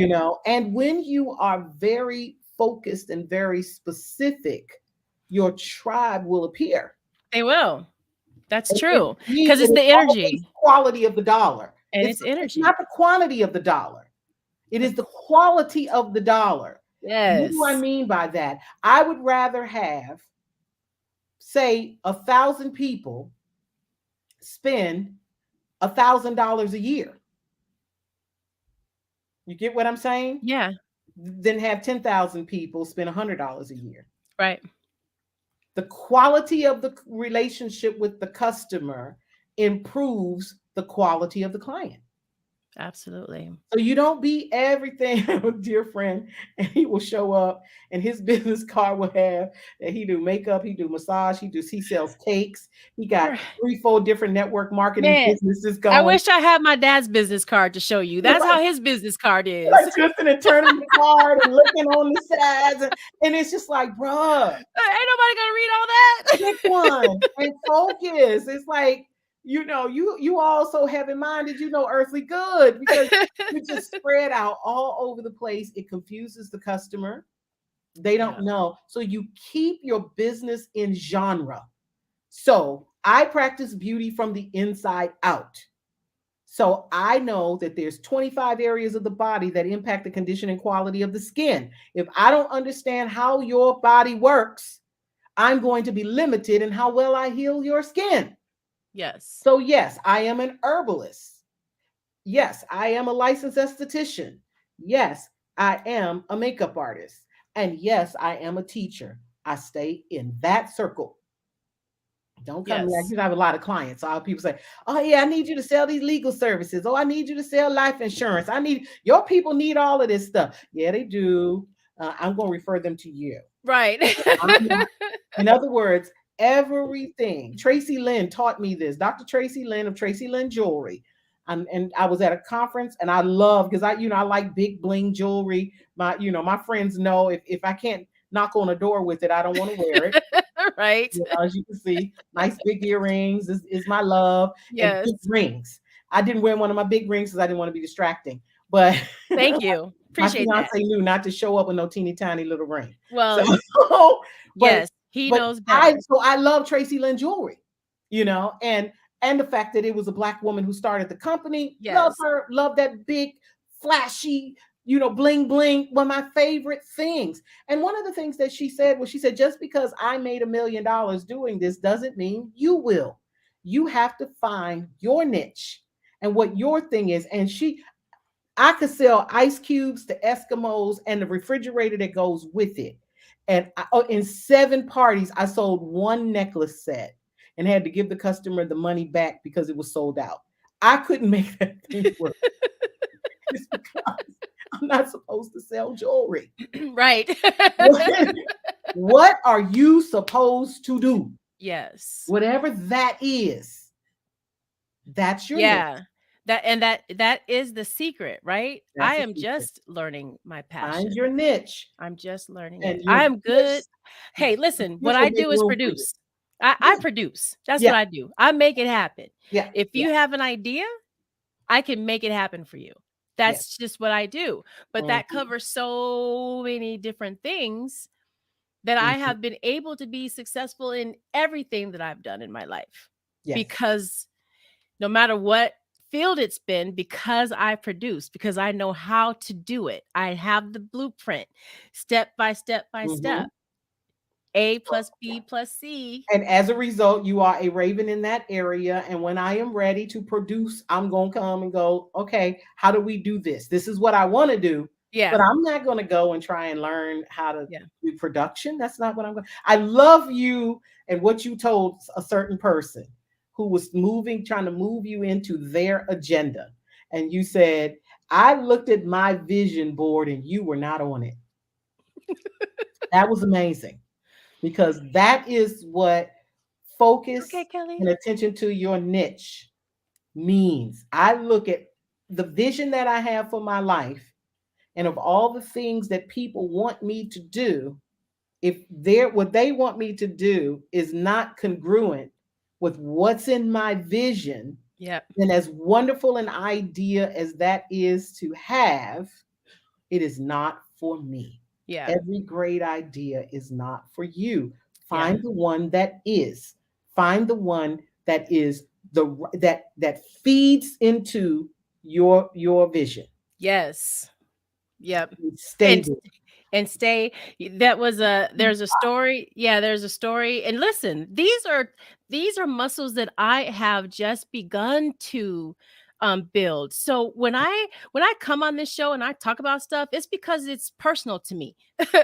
Like even talking about inequality and poverty is because I grew up here in Arizona, with young parents who we didn't have a lot of money. I remember coming home from school and there's no electricity, and all I could do was open up a can of beans and eat them right out the can. Like that was my life. And Mhm. so having passion for people who have lived that way, especially for kids who are growing up that way, is just it was a no-brainer for me. It was just a Mhm. no-brainer. So, Mhm. but figuring out how I connected to that and what I wanted to do after that, it's still a process for me. Yeah. And so it's just a matter of saying, "Okay, God," because I mean, you have to listen to the voice inside of you Right. because you want to make the right decision. We've lived our lives making decision after decision because we've got the shiny object in front of us. You Mhm. you know, wave a bone in front of a dog and he's like, dog, oh, boom, boom, boom, throw it over in the corner. That dog he's gone. He's getting Mhm. that bone, girl. That's But you right. do that same thing to a lion, that lion is looking at you. Yeah. That bone is, he's That like, you know what? That bone might be good, but you got about 100 bones. yeah. So And a lot of skin and a lot of fat. I'm gonna eat there all you that. Yeah. there you go. That's So right. I'm keeping my eye on you. You know what, Twana? I had a moment right around um, twice. I have actually fought off homelessness twice. Once when I was 30, lost everything, and once when I was 40. When I had baby number 4, that was the year the ex-husband hunted for work for 16 months. We had a miscarriage and then got pregnant with child number 4 with no health insurance. Ended up living with in-laws that were not happy in a house with a woman who didn't just cook, clean, shut up, and take care of the kids, but had thoughts and ideas and so on and Yeah. so forth. And so it was not a happy, comfortable time. And in prayer, I said to God, how does somebody as smart and cute as I am like end up here? And he very promptly said, "It's you." Like, yeah, Diva, it's you. It's You're the you. one. You're the problem. You're the problem. And so, and why was I the problem? I'd never worked a 9 to 5 job, and guess what? That left me. That left me undisciplined. So, to the 9 to 5er, your blessing is your experience as a 9 to 5er because you are in the habit of waking up at a certain time Yep. and going to a location and doing dedicated, focused, no TV, no radio, no chit chat with your friends, talk and focus Yes. on your job. You Yes. are used to doing that. I was a person, I'm not used to that. I come and go as I please. That's not necessarily a good thing. I know all of Right. you think about, oh, how fabulous it would be, but it's not true. You will work harder for you. If you work harder for yourself than you do your employer, you will generally earn 5 times what you're earning on your job. Okay. But it is Yes. the discipline of getting up at a certain time every day, which Every day. I'm actually here I am almost 60 and I'm really just apprehending this because my fiance up at 5:15, Right. out the door 6:15, and he gives that man exactly the hours that is in his job description. Bet Right. not ask Rick Johnson to do something past 4 o'clock. Okay. My guy is home. Quarter 5, 5 o'clock. He home 5 o'clock is because of traffic. There you go. It's not because so he and he's a writer. He's a writer. He writes detective novels. He dedicates his time and his focus. I watch him. He's a wonderful. Be around people who influence you in the right way. Yes. That Yes. be around people who influence you. How do they contribute to your life? And if they are not, and they're trying to keep you in your old space, love them and let them go. Yeah. You can't And talk but to it's them. yeah, but it has to be reciprocal too. So I I found myself homeless. I'm sitting yes. in craziness, and I had to apologize. See, when God tell you you're the problem, stop. Don't argue with him. Stop arguing. Say, yes, Lord, it's me. I'm sorry. Sorry. Because Yep. these people would rather die than be wrong. Yeah. You will die in your wrongness. You will die in your rightness without relationship because you're Hey, more Stormy. concerned about being right and you will not embrace being wrong. And when you don't embrace being wrong, you will not correct yourself. Yep. And if you won't correct yourself, you will fail. Love the truth. Absolutely. Love the truth. And love not knowing everything. Be Yes. excited when it's something happening you don't know. I'm preaching to myself because I just finished throwing tantrums for 2 days over a platform I'm trying to learn. And I'm acting all 6 year old. It was so bad, Twana. He said, okay, we're going to take the computer now, and we're going to take the tablet. He And was you're gonna lay down and go to sleep. Yes, we're gonna take he made me take a nap. It was bad. I was so 5 years old. So what I'm saying to you guys is not something that I have 100% mastered. Right. But apprehending something intellectually and spiritually is different than apprehending it emotionally. That's going to Yes, come last. it is. Spirit, mind, body, in that order. In that order, you will get it spiritually. God will tell you your Absolutely. direction. Yes. Then in the spirit of the mind, you will start to attract the people that facilitate what you have been commissioned to do. But it And they is were when probably, you're listening. yeah, and they were probably already there. Yeah. That's what I'm learning. See, Already there. listening is physical. Yes. Listening is a part of the physical body. So God will tell you something, and you will see evidence all over the place. You will see advertisements. You will meet people. You start running into people that need what it is that you have. But if you don't listen to it and act on it, your Yes. body will never, ever, ever cash the check that your spirit and your mind has written. Woo! Goosebumps on that one. Yes. That realization is so hard sometimes It is. It is. because God gives us choice, Mm-hmm. right? We have a choice to listen or not. We have a choice to do or not. Yes. There's always that choice. He's a Even gentleman. He is never going to force it on you. never He is gonna never force. going to force it on you. But if you decide you don't need him, he's going to take his hands off of you, and you will watch the consequences of your choices. Yeah.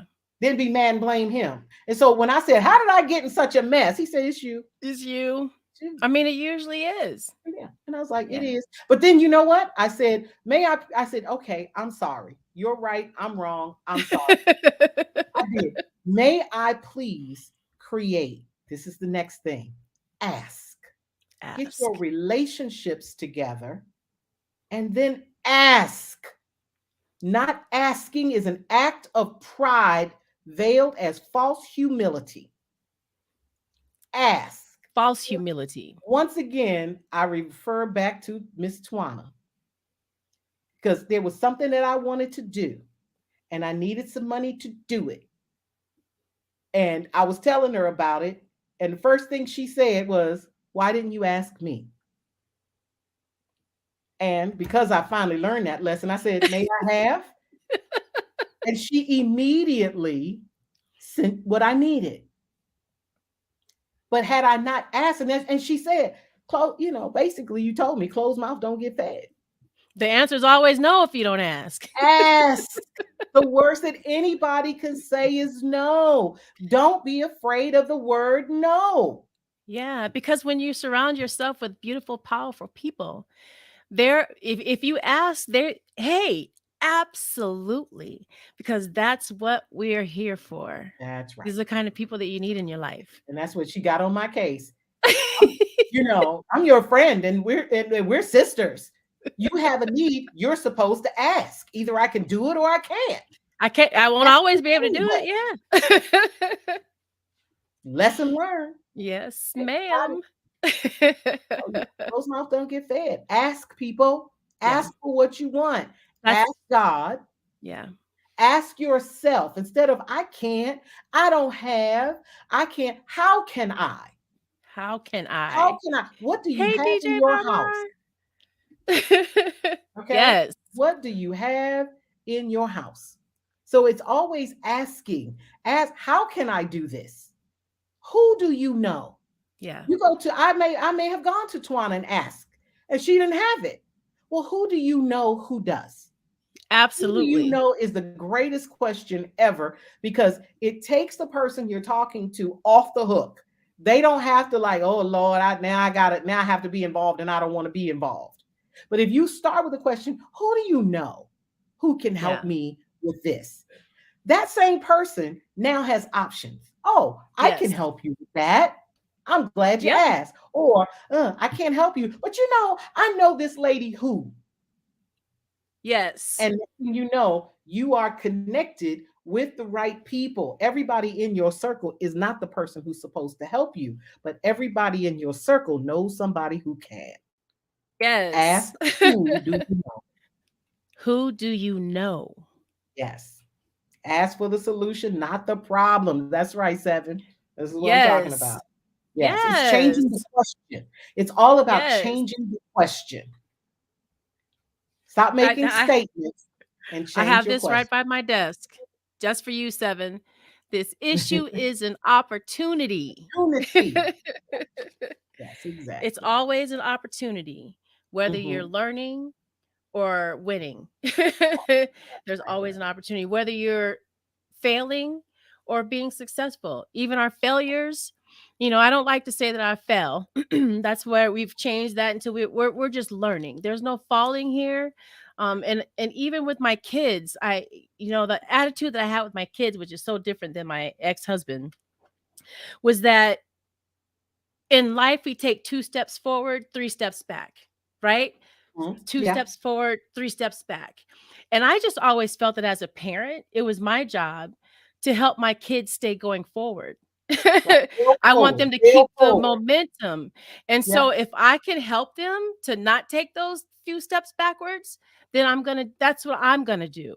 Yeah. And We so teach I them to feel that fail way. forward by learning. Yeah, and I Mhm. feel that way with everyone. Like, if we can figure out how we can just collectively keep taking a step forward, and if someone is stumbling and you think, "Hey, come on, Right. come on, no Oh, and stumbling." that's another one. Thank you. The way that you said that, because you didn't have the other people on the other side who wait until all circumstances are perfect before they move, because Yes. they don't want to make a mistake. Because, like, my, um, well, that's a different thing. But the bottom line is that when you uh, are waiting until everything is in perfect order before you launch, you'll Yeah, never launch. never launch.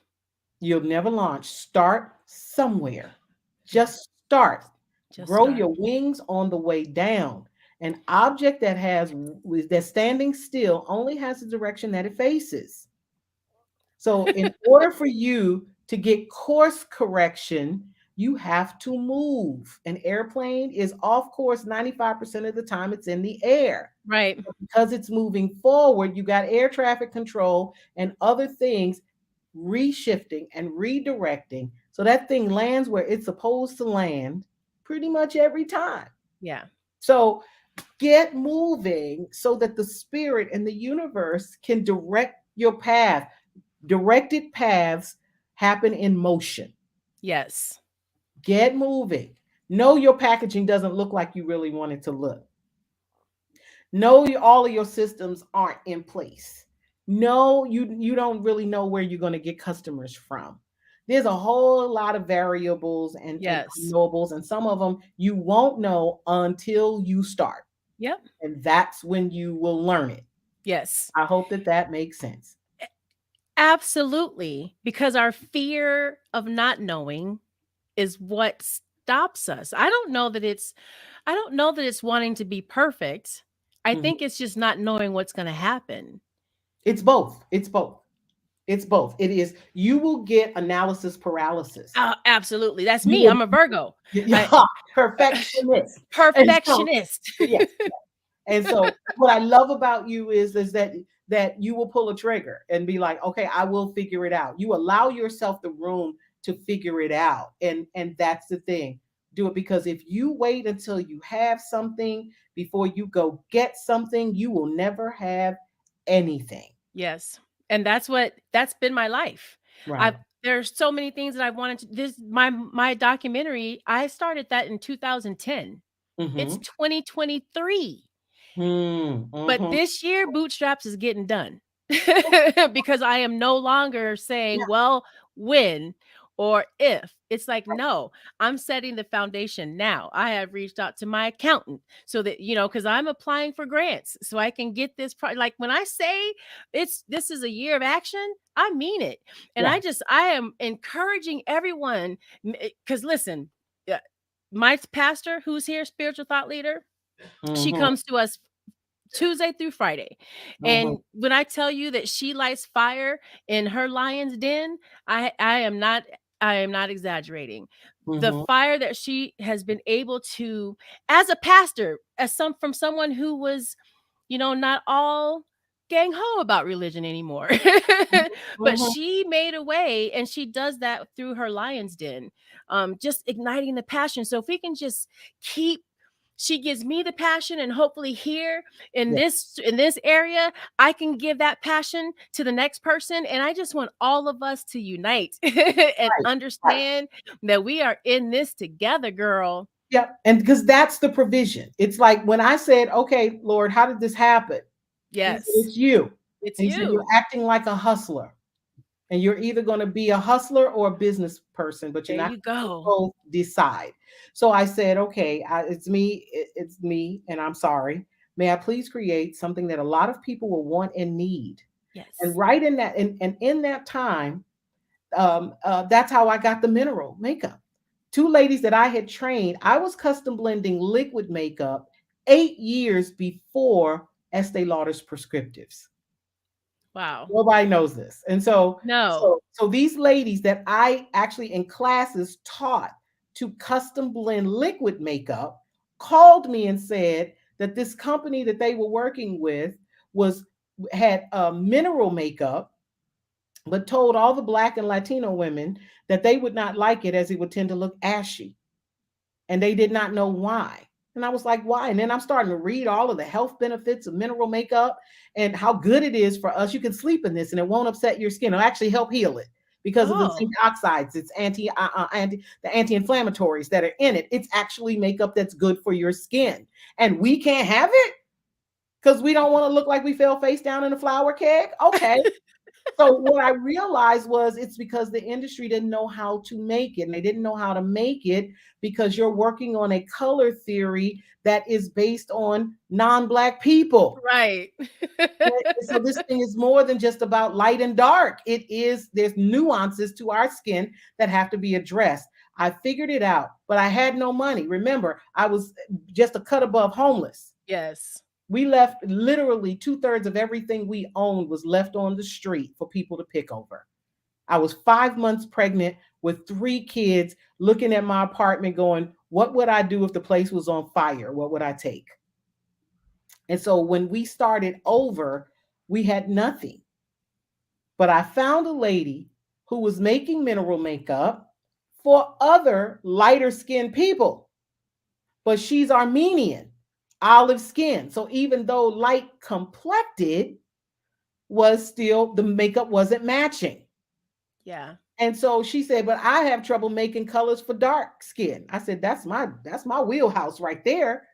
So she paid me in raw materials instead of cash. Yes. I made colors for her. I literally started with a magic bullet, which I still make minerals with a magic bullet. Those things are awesome. They're awesome.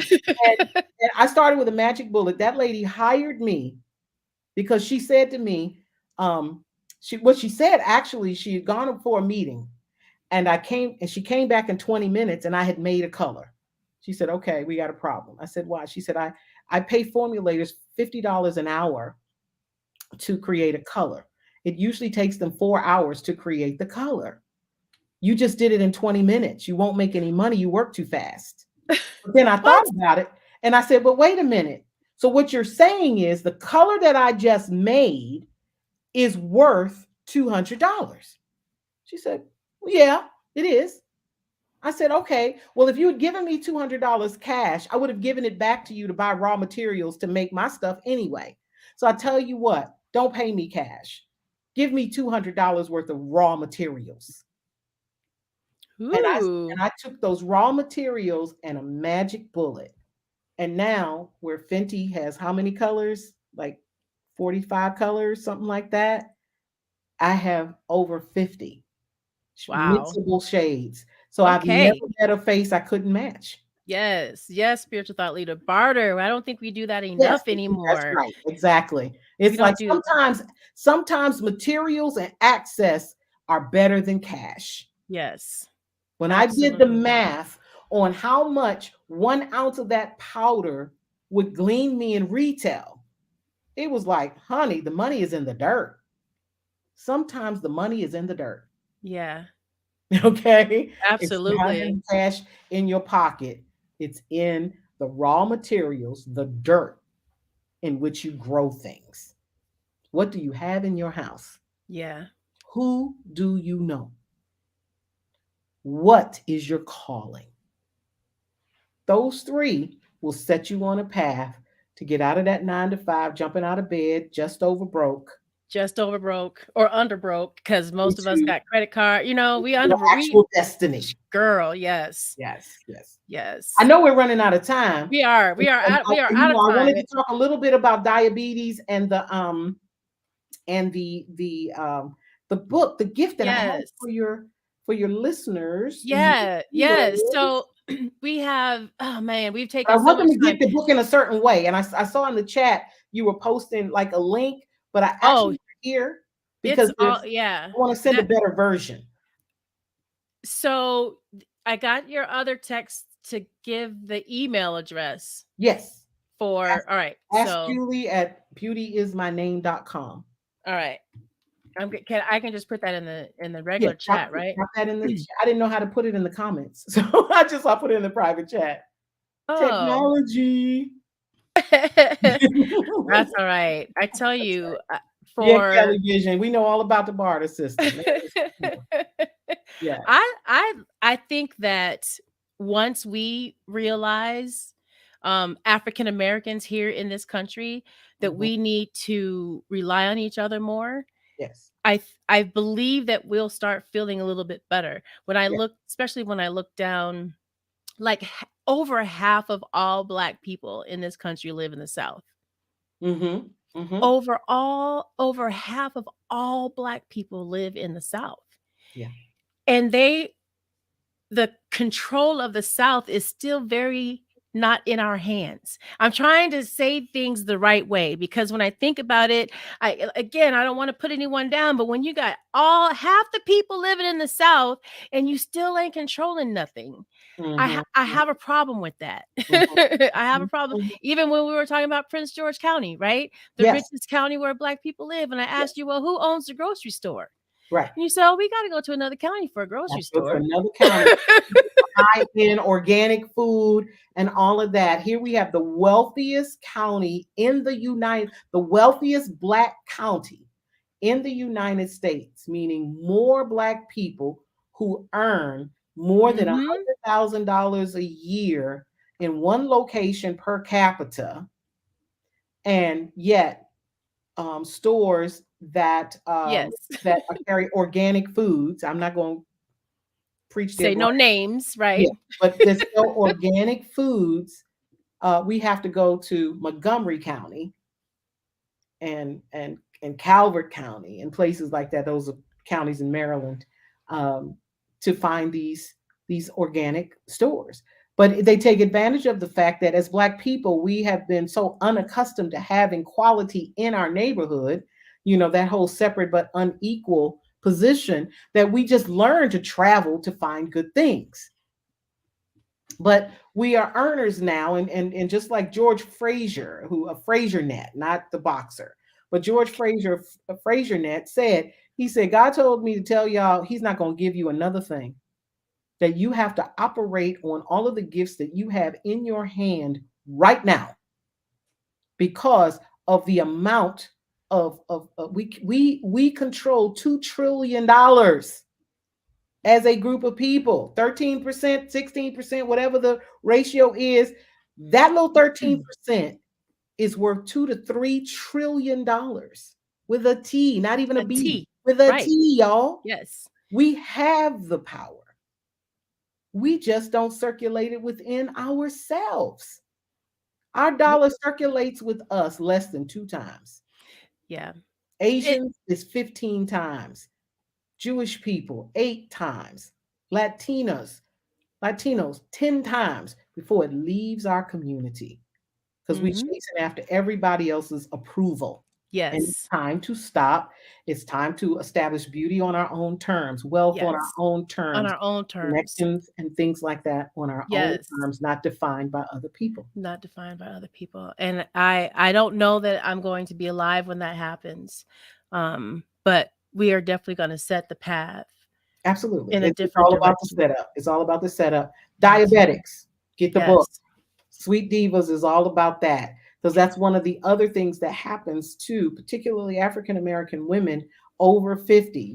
Your menstrual cycle stops, you go through menopause, and a couple of areas go wonky. Your thyroid, which people don't realize that affects your blood sugar. Your thyroid plays a role in your blood sugar. Yes, it does. It's not just your pancreas. Your liver is playing a role in those things. And when the hormones, your liver is processing a lot of hormones. And so all of those things come together, and your attitude affects your blood sugar. Metaphysically, irregular blood sugar is related to lack of sweetness in your life. What are you bitter about? What are you angry about? What are you unforgiving? What are you get what I'm saying? And it Yes. actually has a direct impact on your blood sugar levels. So Everything does. everything does. Everything And does. Sweet Divas is about that. How you Yes. live a normal, enjoyable, sexy, sassy life with this thing called type 2 diabetes while you are in the process of, yes, I'm going to say it, reversing it. So the Yes. book has in it what doctors say you can do to reverse type 2 diabetes. I have passages in there to tell you I woke up and for breakfast and my blood sugar was over 200 and Oh I'm yeah. hungry. What do I do? So there are practical everyday life type decisions. Right. And the reason I ask everybody to email me, say send me my book, is because I've adjusted things in the book with links because I don't like you to have to hunt for stuff. Right. I've got links and things that I want you to be able to access and follow up things that I'm going to be doing with Sweet Divas so you can be a part of that. So if you'd like the book, actually email me at askjulie@beautyismyname.com and watch me send you, that and some other good stuff. Some other good stuff. Other good stuff. So we have gone so long, and but there is one thing that I still want to do. Actually, there are two things. And I just put her email address in the chat for everyone. Mhm. Um so because you were coming on this show, I actually have prepared a lot to talk about our health Yes. because let me see. It is National Nutrition Month and it's um colon cancer awareness month. And So it's also Black Aesthetics Month. So Black this month is aesthetics month. yes, all dedicated to black skin. Black skin matters, and addressing the unique needs of black skin and Wow. keeping it healthy. Mhm. Yes. A Well, lot of scars all on how to work with our skin. yes, well everything that I was going to present today is still in the information for you guys. If you're on Facebook or on YouTube, just go to the description, and everything else has just been in the chat for those of you who are in Twitch. I'm going to have a special show this week now just to share all of this stuff because I just put too much good work into it to not share it. Well, So I'll I'm have a here pop for up. you. If you want to have me back and we do an all health discussion, You want to do that? I am available and willing and happy to do it. So what about I'm here for Wednesday? it. Wednesday should be fine. Did Rick say that was okay? Do I have to wait till you go pick him up from work? Well, it depends on the time of day. I'm gonna, Yeah. yeah, probably let's do something in the evening because I will have my grandson. I'm taking care of him until his new babysitter kicks in. And Okay. but I drop him off at about 2:30, and then it's pick up the hubby and head home. So Okay. Wednesday evening would be great for me. All right. We talk Awesome. offline and get a time down. Okay, yeah, we'll talk offline and get Okay. some time down. But there is one thing that I want to do because the reason why I wanted to have this topic and kick it off with you is because it's Women's History Month as well. Yes. So I just want to teach everyone about we all saw uh Hidden Figures, right? Mhm, Well, mhm. this lady is like Hidden Figures personified, but was not included in the story. Um, so here, let me just get this up because I put this together in celebration of Blackness. Oh, and by the way, I've been, people have been talking about. Oh, you know what? We're going to say that for another time because I want to make sure that I tell this story the right way. Okay. All right, but this lady that I am going to introduce you to now is Dr. Valerie Thomas.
Black inventors of the 20th century. When I found this woman, I was like, oh, yes, she is definitely a good way to start this month off learning about.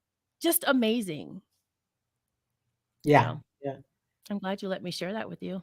Very nice. Very All nice. right. I know Mhm. Rick is like, all right, girl, it's time to go. Time to go. Plus, I have a basketball game to watch, so I need to go and We get have dinner myself ready plans, too. so yeah. Just real quick, you guys, next week my son is coming on. I'm so excited to have him join us. We're going to be talking about inequality from a um younger perspective. You know, Mhm. I it's so funny cuz we have our sons and we think so highly of them. We have our kids. It's not just our sons. My daughter, I'm so very proud of her as well. Thank you, 713. We're getting ready to get out of here. I just want to let you guys know who's coming in next week. My son is coming. For some reason, I'm not able to. There he is. He will be here next week. We're gonna be celebrating his birthday. His birthday is March 15th, and it's like I'm not gonna be there with you. So let's just kick it on the show and just talk about inequality from two different generational perspectives. Mhm. Because he does have a very interesting perspective on inequality and slavery and our history and even what our future is going to look like as far as our relationships go between black and white in this country. So when I tell you it's going to be a fun conversation, it is going to be fun. My son is a really amazing guy, and not just because he's my son. No, don't you just like your kids? I like my son Mark and I are going to be doing a mother-son podcast. Yes. And he's like a good dude. Our kids are brilliant. Yes. They're so much smarter than we were. That's how it's Watch supposed to my be. grandson at 2 can't read, but open up a tablet and go to the app that he wants. And I Right. go, wow, like I was like really stupid. All right. Julie, I'm gonna let you go. We'll talk about Wednesday. I just have a couple of other house cleaning things for everyone before they go, but I will let you go so I can address the audience directly. I appreciate you being here, and I'll talk to you later. And everyone, we'll see you on Wednesday. A Thank you special so podcast. much. Ask Julie at Ask beautyismyname.com. Woohoo, and we'll see you on Wednesday. All right, y'all. Don't go anywhere. I just have Oh, a couple of things. I really hope that you enjoyed that conversation. Sometimes it's so difficult to have these kind of conversations with your friends because you just get off on tangents and you go everywhere. We talked about so much today, but I hope that you got the essence of the message that if you are in a toxic work environment, if you're finding yourself dreading going to work, if you're thinking to yourself, oh my goodness, there's so much more, this is not where I intended to be, then it's time to just get your mind right, right? Get an idea, get your network together, and figure out the big leap that you need to take to get a step further to where you want to be. And it's okay. We get frustrated in life, and there's absolutely nothing wrong with that. We just have to do something about it now, because these, self-care Sundays ain't doing it. What all you got to do is go back to work on Monday and you're back in another toxic environment. So let's figure out how to change that. Right. And again, I just want to thank you for being here. There are so many podcasts out there. Thank you for choosing this one to be here with me. I trust that our conversation sparked your interest, even if just a bit. We so often keep ourselves from doing something because we feel it won't be enough. But doing just one thing will make a difference. If we all did one thing, we could change the world. And so if you're doing that one thing, grab the hand of a friend and take them with you to do that thing. And if you're out there with a group of friends doing something already, contact me, because I want y'all to be on this show so that we can have a conversation about what you're doing. I want to meet you. I believe that we are in a time and in a place where we must stop and take a deep look into where we are and how we got here. Knowing history is important. It's time to challenge ourselves and think deeply about why we accept inequality, why it's perfectly normal for someone to work two jobs just to make ends meet and still can't qualify to own a home. Why do we think it's okay for our schools to clearly underperform for our children and not do more to improve them? What is your answer? Is your answer some of us just don't deserve better, or that some of us just don't want better? I hope that isn't your answer. Neither one of those. But I do hope to inspire you to have an answer. Think about it and feel what that means to you. If your answer allows you to ignore, justify, or accept inequality, then we have some work to do. I'm here to take you to a place of understanding that we are all the same. And if you feel like you deserve everything, then you should feel that for everyone else, right? You can find me on Facebook, Twitter, Instagram, YouTube, most of those places. But just there. I'm not on a lot of the other platforms, but you will find me on the major ones. Wherever you are watching from today, please follow, subscribe, or like to stay up to date with what we're doing and to be notified when we go live. I do appreciate having live audiences because it enhances the involvement with our guests, but if you can't be here live, then just go back, watch on demand. I appreciate that too. All right. So we are going to get out of here. Thank you, Kelly Vision. Oh, Psalmist. Hey, girl. It is so good to see you in the room. We are just wrapping up. We went very long today, and there are some people that stuck in here with us the entire time. I hope that you had, some mimosa or something while you were here with us and enjoyed yourself. But Kelly Vision, I appreciate you for stepping in and modding for me today. You did, of course, you did a great job. And so again, thank y'all for being here. It looks like I'm going to have a show on Wednesday. So please keep up. As long as you're subscribed and you're following me, then you will get a notification when I go live. I don't know what time it's going to be yet. It's just going to be Wednesday evening.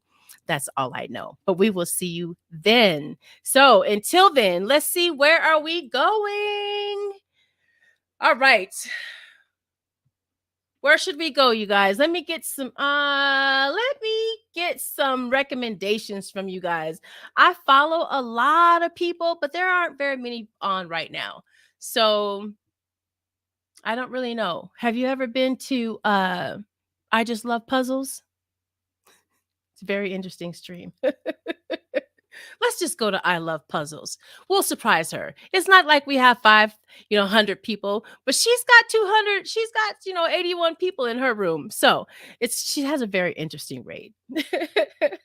Yes, yes, yes. All right, let's get the raid message in. Uh-oh. Let's get the raid message going. Raid, did I spell it right? Oh, yes, I did. Because, dyslexia sometimes gets you. All right, here we go. We're going to raid out to I Just Love Puzzles. She has a very interesting stream. Hang out for just for a couple of minutes. You're going to be surprised. You will like her. All right, we will see you on Wednesday. If I don't see you on Wednesday, then I'll see you on Saturday. Thank you, 713. I really appreciate you being here and hanging out with us. Stormy, I saw you come in the room, and I didn't get a chance to give you a proper hello. For everyone was here. Dr. Dady Priest, Psalmist, Sea Love, DJ Varmar, DJ Vader Mix. I really appreciate all of you guys coming in and stopping in and hanging out with me today. I appreciate it. And we'll see you next week. Have a great weekend. Bye.